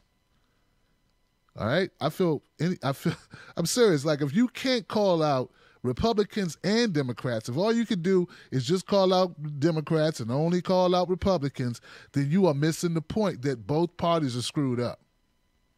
Both of them. So, like, if you don't know that, you still have some growing to do. You still have some learning to do. There's no good and there's no bad cop, good cop. There's bad cop, worse cop, depending on how you look at it. All right? That's what you need to know. All right, I'm going to go to my next call. Thank you guys for holding. 814, you're live on Freedom Friday. What's your name? Where you calling from? Hey, Kim, this is Rob Sander, a presidential candidate from Detroit. How you doing tonight? I'm good, my partner. What's going on? Well, I've been listening to people, talking about their rights and stuff. And I just want to give some people some hope that I've been working on this stuff for years. I actually ran for president in 2012, and I didn't push it this last time because Bernie got in it, and he was actually going to be my VP pick before he even decided to run for president. But I will tell people this. When I run, they're going to find out that they're never going to have their rights back any more than what they're going to have under me, because I have the legal experience, and I'm an expert at trying crooked politicians and cops and judges, and I will throw the book at these cops, and I will reverse all this stuff that happened and give everybody their rights back. And I think the people, our progressive party that listens to this kind of stuff, we need to quit saying the Democrats aren't going to win and this and that. Yeah, the party's got problems. But I can tell you this, I investigated the government for over 30 years. The Republican Party is run by J.P. Morgan, which is the banks and the Federal Reserve System that owns all of the news agencies. So they have all the money. There's a lot of truth to that. Follow the money. You want to see the corruption. The Democratic Party, I would say what we have is about 6 people at the top that are ruining it for everybody else. And what we need to do is unite all of us and circle our wagons around them people and say, look, we're not going to put up with this anymore. You people, it's time to go. You're dinosaurs. Because what people don't understand, I tried to start a third party, but the truth is, because of the way our Constitution is written, we have to stick with this two-party system. Unless somebody's going to walk in there with $1 trillion, and I don't have that kind of money, we're not going to get a third party. I mean, the closest we ever came was under Ross Perot, and he probably would have been elected. I actually worked with all 3 parties back then. He had a United We Stand independent party. But he made a bad choice for his VP, and everybody thought the guy had Alzheimer's as VP, and I think he really didn't want to win the presidency. I think he wanted to make us alert to issues that were coming down the line. But the truth of the matter is, if he would have picked a good VP, he was the Bernie Sanders of his day, and he would have won. And then we might have got a third party. But if the people want to see some history on what happened about a third party, go on YouTube and watch the movie about the Black Panther organization called Panthers. I don't know how much you know this, but I do know that movie is true, and it was actually banned by the government. The Black Panther Party was really a civil rights party that wanted their own party so that they could govern their own communities sort of the same way that the Indians do with the reservations. And they were doing a good job. And the head of the FBI, he basically bombed them and just tore the whole organization down in no time. And the government was actually responsible for introducing heroin to society.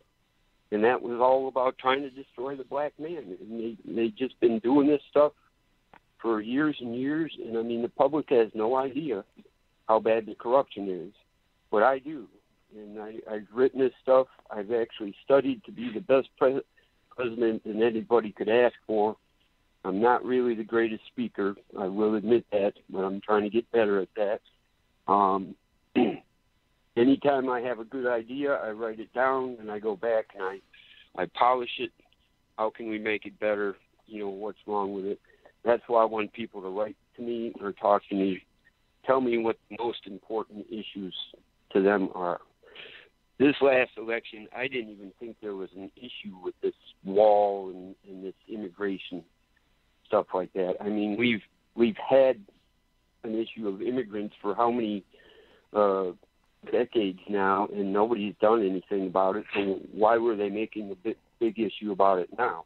It was all about Republican people that screwed up their lives with $20,000 and $40,000 credit card debt. They wanted to be able to blame it on somebody else. You know, it's not their fault. They don't know how to manage their money.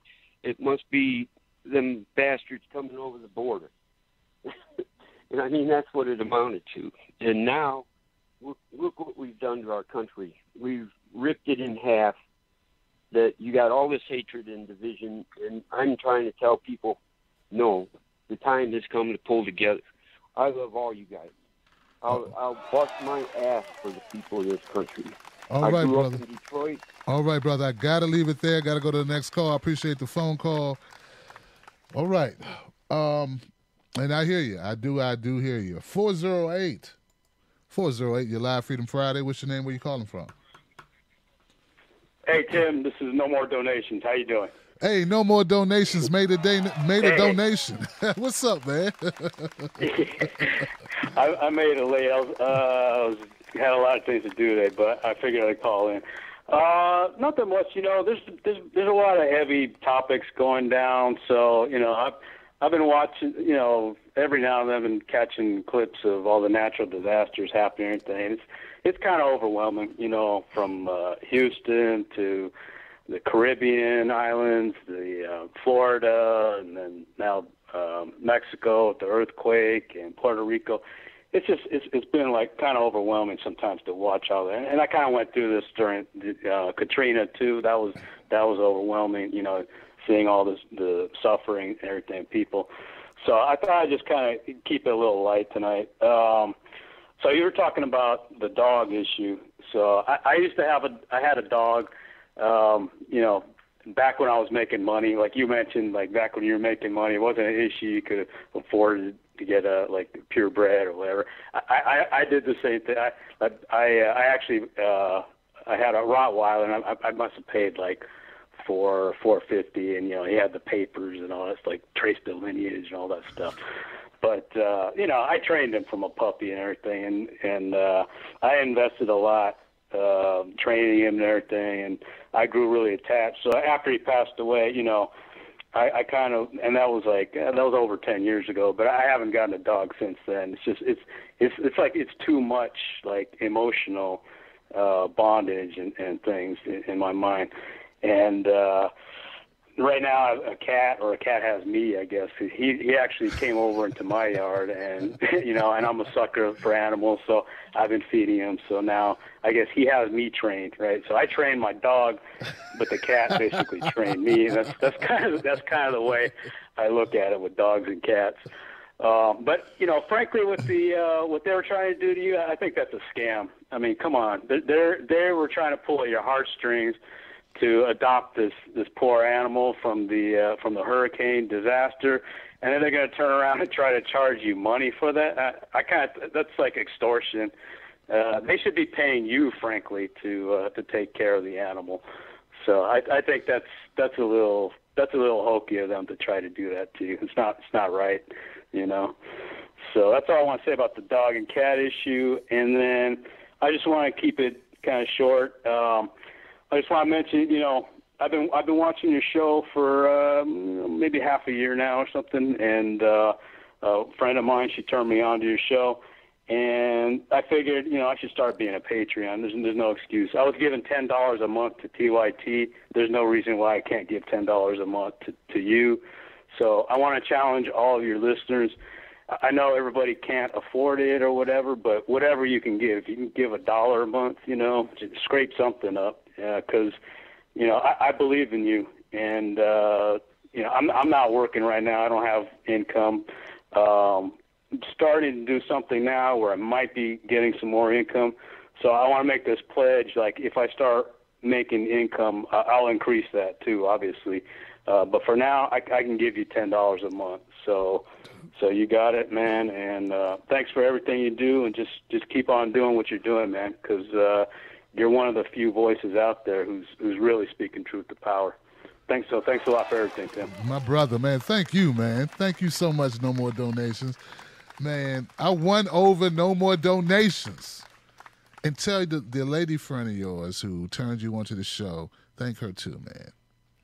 But that's a big thing, man, to turn over, to convince a guy through your work, you know what I'm saying, that a guy who called himself No More Donations donated to your show, man. Gotta give it up for that, man. That means I'm doing something right. You know what I'm saying? You're doing something. And thank you, brother. And please, man, to anyone out there, like, don't, and look, I know money's tight, so if you can't, that's, I get it. But if you can support the show, just like No More Donations, man. And, yeah, man, and they were getting a lot of people with the dog thing, man. How can I can't bring 2 dogs here and get them around. My son is 8, man. He be in love. And then I gotta come up with $800? I can't do that. I can't, my son won't understand dogs got to go back to the shelter. No. $800 for 2 dogs, $400 a dog? Come on, guys. But, like I said, like you pointed out, No More, once upon a time, when you had it, you didn't know how good you had it and what you could have done with it. You know what I mean? And now that I'm not, now that I'm doing these shows and just like, what do you need? Like a roof over your head, something to eat. My priorities is like flipped. But I appreciate you, man. 971 up in the house. You're live on Freedom Friday. Who's this? Hey, Tim. Hey. Hey, it's Zach from Portland, Oregon. Zach, what's up, man? Hey, man, just wanted to check in. Just got a random topic for you. Been watching Hillary Clinton do the rounds on her book tour. Saw you covered this on your show. Man, it feels like we're out there being reprimanded. You know what I'm saying? She might as well called her book, Why It's Not My Fault. I almost hate to bring up her name on your show, but we got to fight back, and she was out there during the campaign with this arrogance, almost like, the Clinton name has gone to her head. You know what I'm saying? I'm a Clinton, vote for me.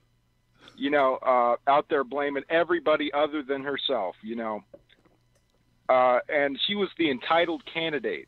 She brought basically nothing new to the conversation. She had this revolutionary strategy: vote for me because you have to. I might be corrupt, but I ain't Donald Trump. Yeah. and we got the DNC out there calling us names, spitting in our faces, talking down to us, calling us the alt-left. We're damaging the party. But progressives actually win elections because their policies are what the people want. And the DNC and Hillary, they just don't care what we think. They don't care what people think, and they put that out there in the open. So, I mean, how can you expect to win when you disregard people's opinions? And I had this dilemma, I was almost at the point where I wanted Trump to win because of Hillary's arrogance and because she cheated. She won by stealing it, basically. But I mean, I think this is the truth. Sometimes you get punished for doing the right thing and you get rewarded for doing the wrong thing, So I just wanted to check in, see how everyone's doing. Keep doing what you're doing, Tim. You're a one-of-a-kind media outlet. Wow. So I appreciate you taking my call. I hope all your viewers are having a good night. My brother. Give it up for my caller, man. That's what I'm talking about. And you're so spot on with the Hillary. Your Hillary detection, your Hillary spidey senses, like your detection of bullshit is very much alive and well. It's very well calibrated, my friend. You're absolutely right. Hillary Clinton did not have a real message. See, that's really the root of it, man. I wish I could go on the tour with her and just come in after, like, you know, and just come up and tell everybody, look, this woman, if I go to buy a TV, the guy selling me the TV or the woman selling me the TV is going to tell me what's great about the TV, why I should get that TV. All right? That's the first job. Her job is to help me land on the TV and then tell me why that TV is good for me. Hillary's salesmanship, because that's what you're doing. You're selling yourself. You're selling your platform. You're selling your policies. You're selling your vision. Her idea of selling was to say, this guy, don't buy that TV over there, but never tell you what her TV was going to do for you. Like, we got all these TVs over here. These TVs suck. These TVs are horrible. These TVs are really bad. But never get around to saying, okay, why should I buy your TV? Because I don't have to buy a TV. I can go on the internet. I can use my smartphone and just go where I want. Why do I need to buy a TV? I really don't need one. You got to convince. So the failure, the catastrophic failure of not only Hillary Clinton, but the DNC, the Democratic Party, was to not sell people on a big idea. They didn't sell it, and they lost. And that didn't have anything to do with Russia. Not having a sales pitch, not having an actual benefit that you can articulate to people besides Trump is bad, that is not Putin. That is you sucking at your job. Let me go to the next call. Thank you for holding on. 631. Hey, how you doing? Hello. Hello. Hey, Tim Black. This is Mary Shannon. Mary's in the house, y'all. What's on your mind, Mary? I'm very happy to be talking to you, Tim Black. I'm very happy that my friends participate in the conversation, too. And what I really want to say to you is that you're doing such a good service of, like, you know, keeping people's hearts up. For me, you know, like, I used to listen to CNN in the background, and I used to hear them contradict themselves all the time. And I would say to my husband, "Did you hear that? Did you hear that?" And I remember I was in the back room, and I heard Alan Greenspan is retiring from the Fed, and I was like, "What? That guy was going to die in that job." I was like, something ain't right. And, you know, I was by myself, and I'm so glad that I could be part of a community of people that actually have the ears to hear. That's what's up. And I would like to thank you for your service because, you know, I'm not alone anymore. And, you know, sometimes it gets hard, and I would just like to, you know, remind everybody that we support each other, you know. Like I got the fire in my heart, and, you know, I think it's good to, like, teach little truths to young people. And because I feel like the evil people, they play the long game. So I think we need to play the long game too. Like, you know, like dropping little truth bombs on people who are young and saying, you know, if they get one thing, it's like, oh yeah, and just like lead people, because people are going to do whatever they want to do. You know what I'm saying? But if you drop little truths, they could follow the trail of breadcrumbs about, oh yeah, people are more empowered together. You know what I'm saying? I do, and I agree with you 100% too. Very good point. My sister. I want to thank you for calling up and for voicing your opinion. I wish more people to know about it, because you're right. I talked about that in the beginning, how people feel disconnected, right? Like they feel like they're alone, like they're the only one who feels the way they feel. And that's so not true, man.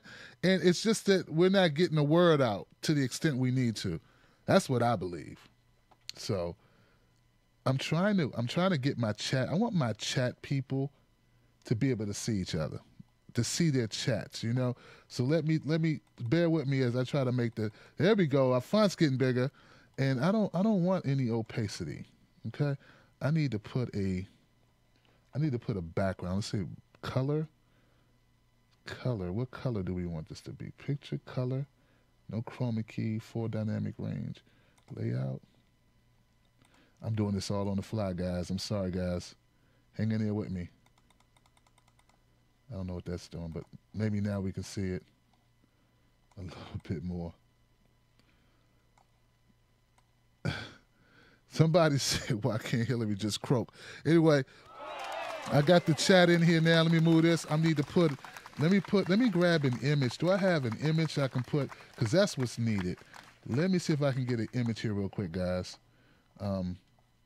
Let's go to pictures. Let's go to, do I have a black backdrop? Give me 2 seconds, guys. We're going to get this straight. This way you'll be able to see the comments.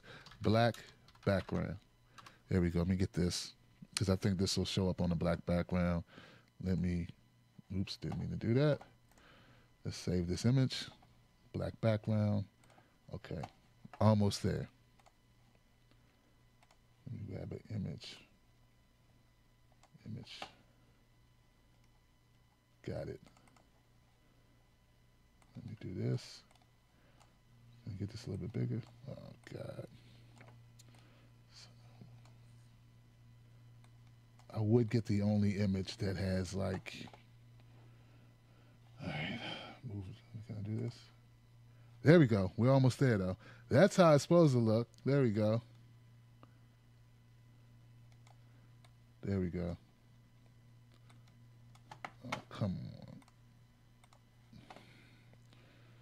Daggone it.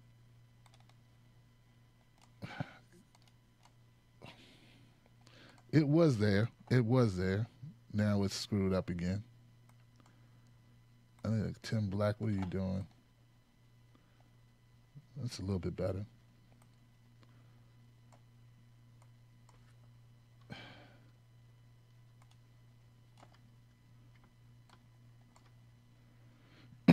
Well, anyway, it's pretty close. Okay, there we go. I'm going to my next call. Sorry about that, guys. I do have the chat on the screen now.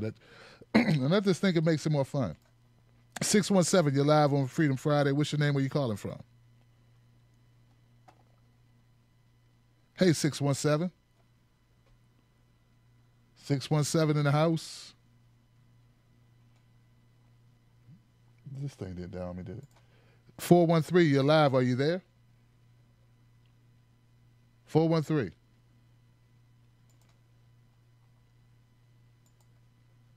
Man, isn't that something? I think it is 11 o'clock. The phone is 2 hours. So it looks like that it looks like that went away on me. Sorry about that. I didn't expect that to happen, but things happen.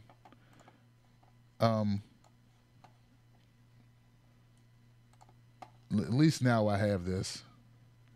It's too old. I'm too old to read, and it's too small. I feel you. Let's get rid of this one. Let's do this. Okay, guys, I'm gonna get this straight. And remember, it's annoying, but it will be here next time, and that'll work if we can get that here next time. So let's move this down.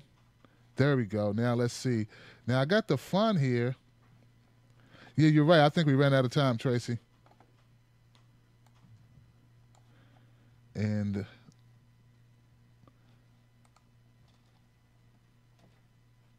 okay, let's go here. Let's see if I can make it bigger here. There we go. Well, so hopefully this thing will just scroll. Now, is this scrolling? There we go. I can't make it any bigger, guys. Anyway, guys, sorry about that. I just wanted to try to get this chat in the house and to make that happen, and I think it's happening for the most part. Thank you so much for tuning into the show tonight. The phones left. We had a good crowd, man. Thank you, everybody who called in tonight. We had a good crowd. That crap happens. We got good callers. Sorry if I didn't get to everybody.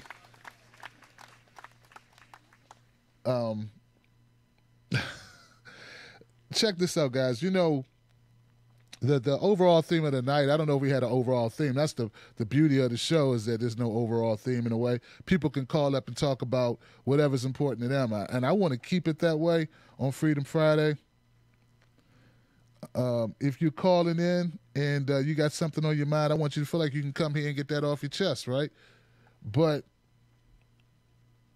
just know that there are a lot of people that you never hear from, because this show is only, I don't have a real marketing plan. I don't have a marketing budget. So this is all word of mouth. So what I'm going to ask everyone to do, whether you can donate to the show or not, share it with people.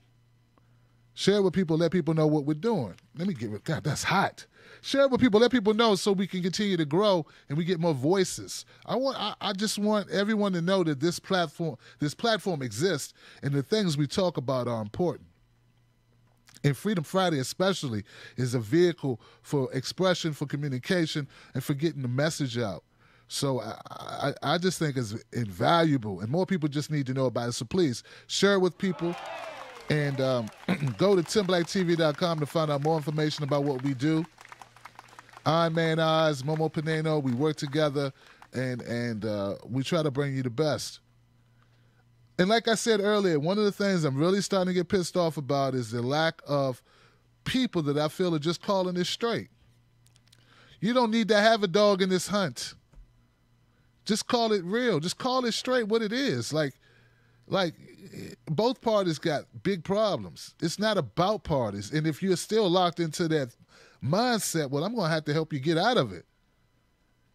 Because moving forward is not moving towards the Democratic Party or the Republican Party. It's just truth. It's just reality. And more people learning that. I think most of Americans are independents. I Dem-exited. Give it up for Dem-exit. I formally Dem-exited when I went to renew my license.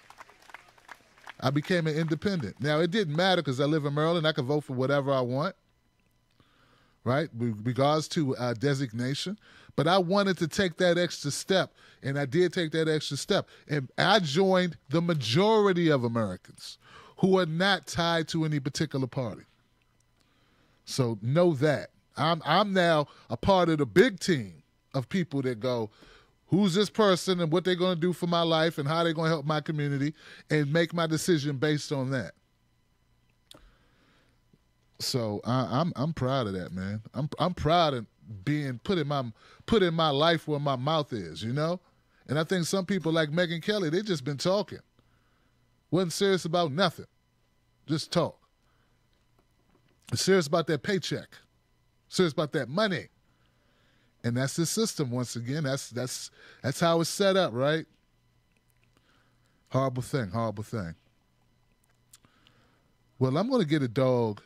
I'm gonna keep looking. We need some pets. I think a pet would also be good for the show.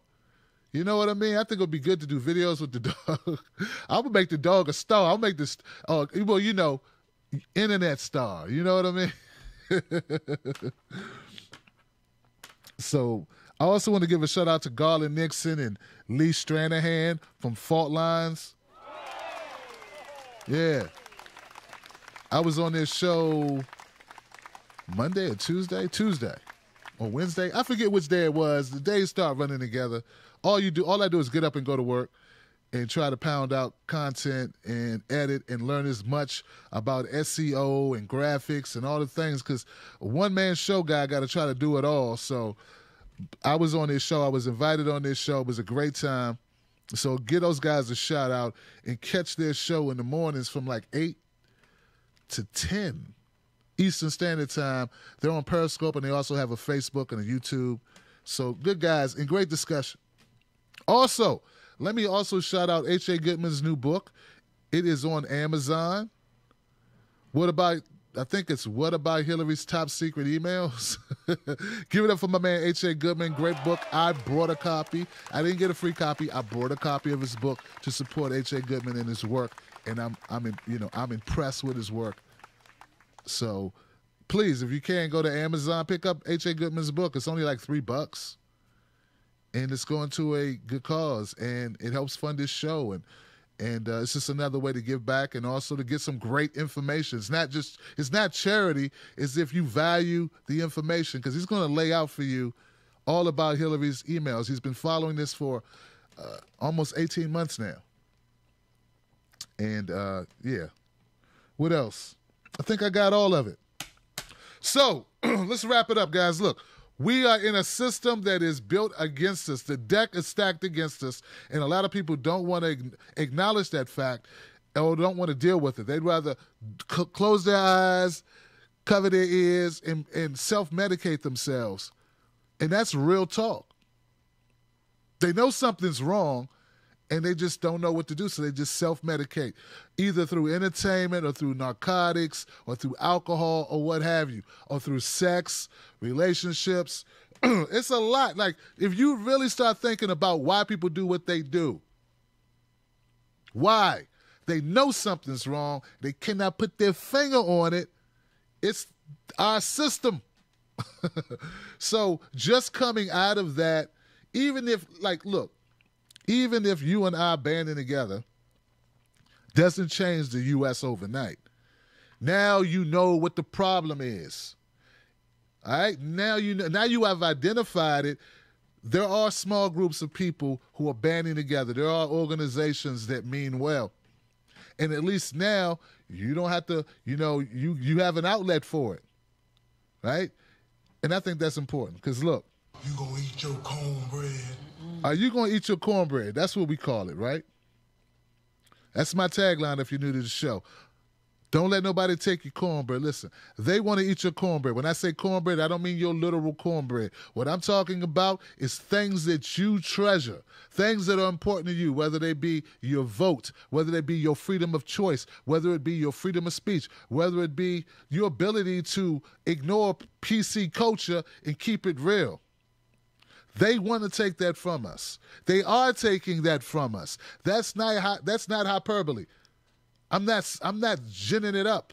That's the truth. So us as free thinkers, believers in freedom, who are willing to fight for it, we got to fight for it because nobody take no cornbread from me. Saying no one's going to take your cornbread is just something to say unless you're willing to fight for it. And there's many ways to fight for it. You can blog. You could call this show. You could start your own show, right? There's so many things you could do. You could be an artist. You could talk to your friends and neighbors. You can just educate people and point them in the right direction of where the information is so they understand what's going on. If not, see, a lot of the problems that we have is not because we don't have good people. It's because they don't know what's going on. They just don't know. They're being lied to. It's being omitted. They don't know what's going on. That's what I believe. Here. Maybe I ought to eat your cornbread. And as long as people stay in the dark, they're going to continue to eat your cornbread. They're going to continue to take away your rights. Imagine a country that says they're democratic. Imagine a country that says we're rebellious. We're about freedom. We want to spread democracy. And that same country passes legislation that they can arrest you without even charging you. That's like calling me little big man. That's an oxymoron, right?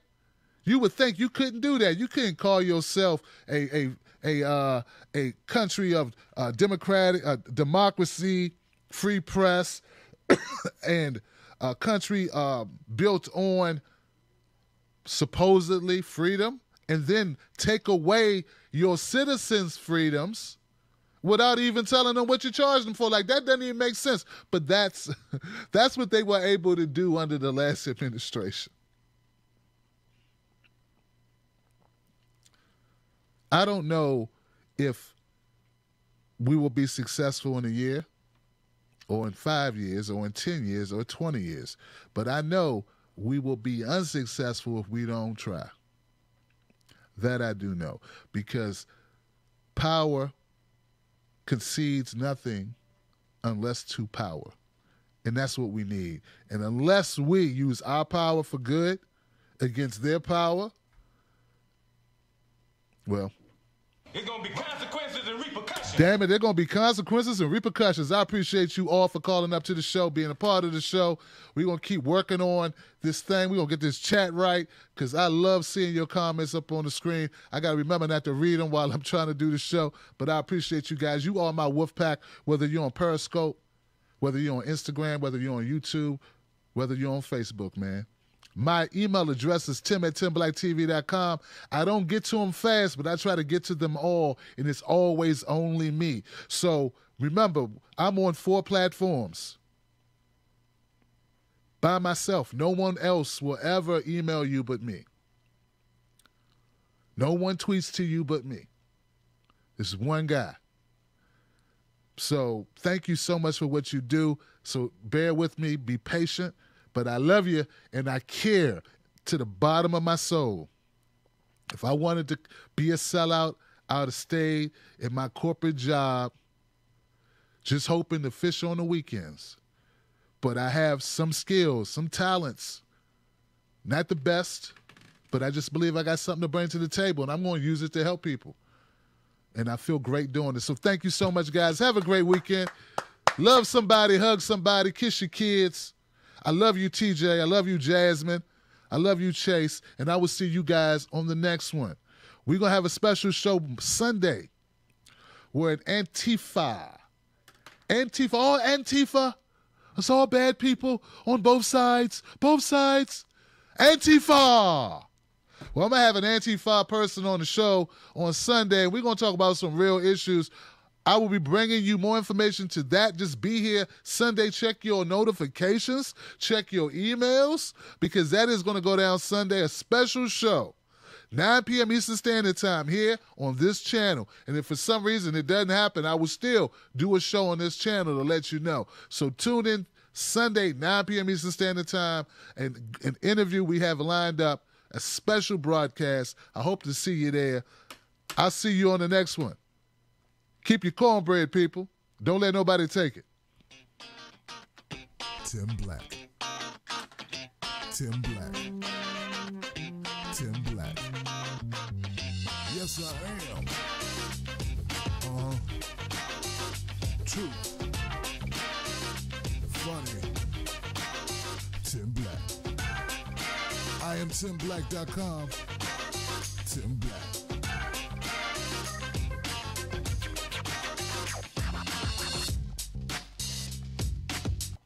There it is. So say good night to the bad guy. Come on. The last time you're going to see a bad guy like this again, let me tell you. All right. Come on. Make way for the bad guy. This show was brought to you by TimBlackTV.com. Become a member at Patreon.com. Tim's Take Live. Once again, email me at Tim@TimBlackTV.com. I'll see you on the next one, guys. I'm gone. What happened? Oh, look. This is great. The chat, like I'm excited about this thing working the right way. Trudy Caswell, Frederick Murphy, Tracy Navarro. All right, guys, we're out of here. I'll see you.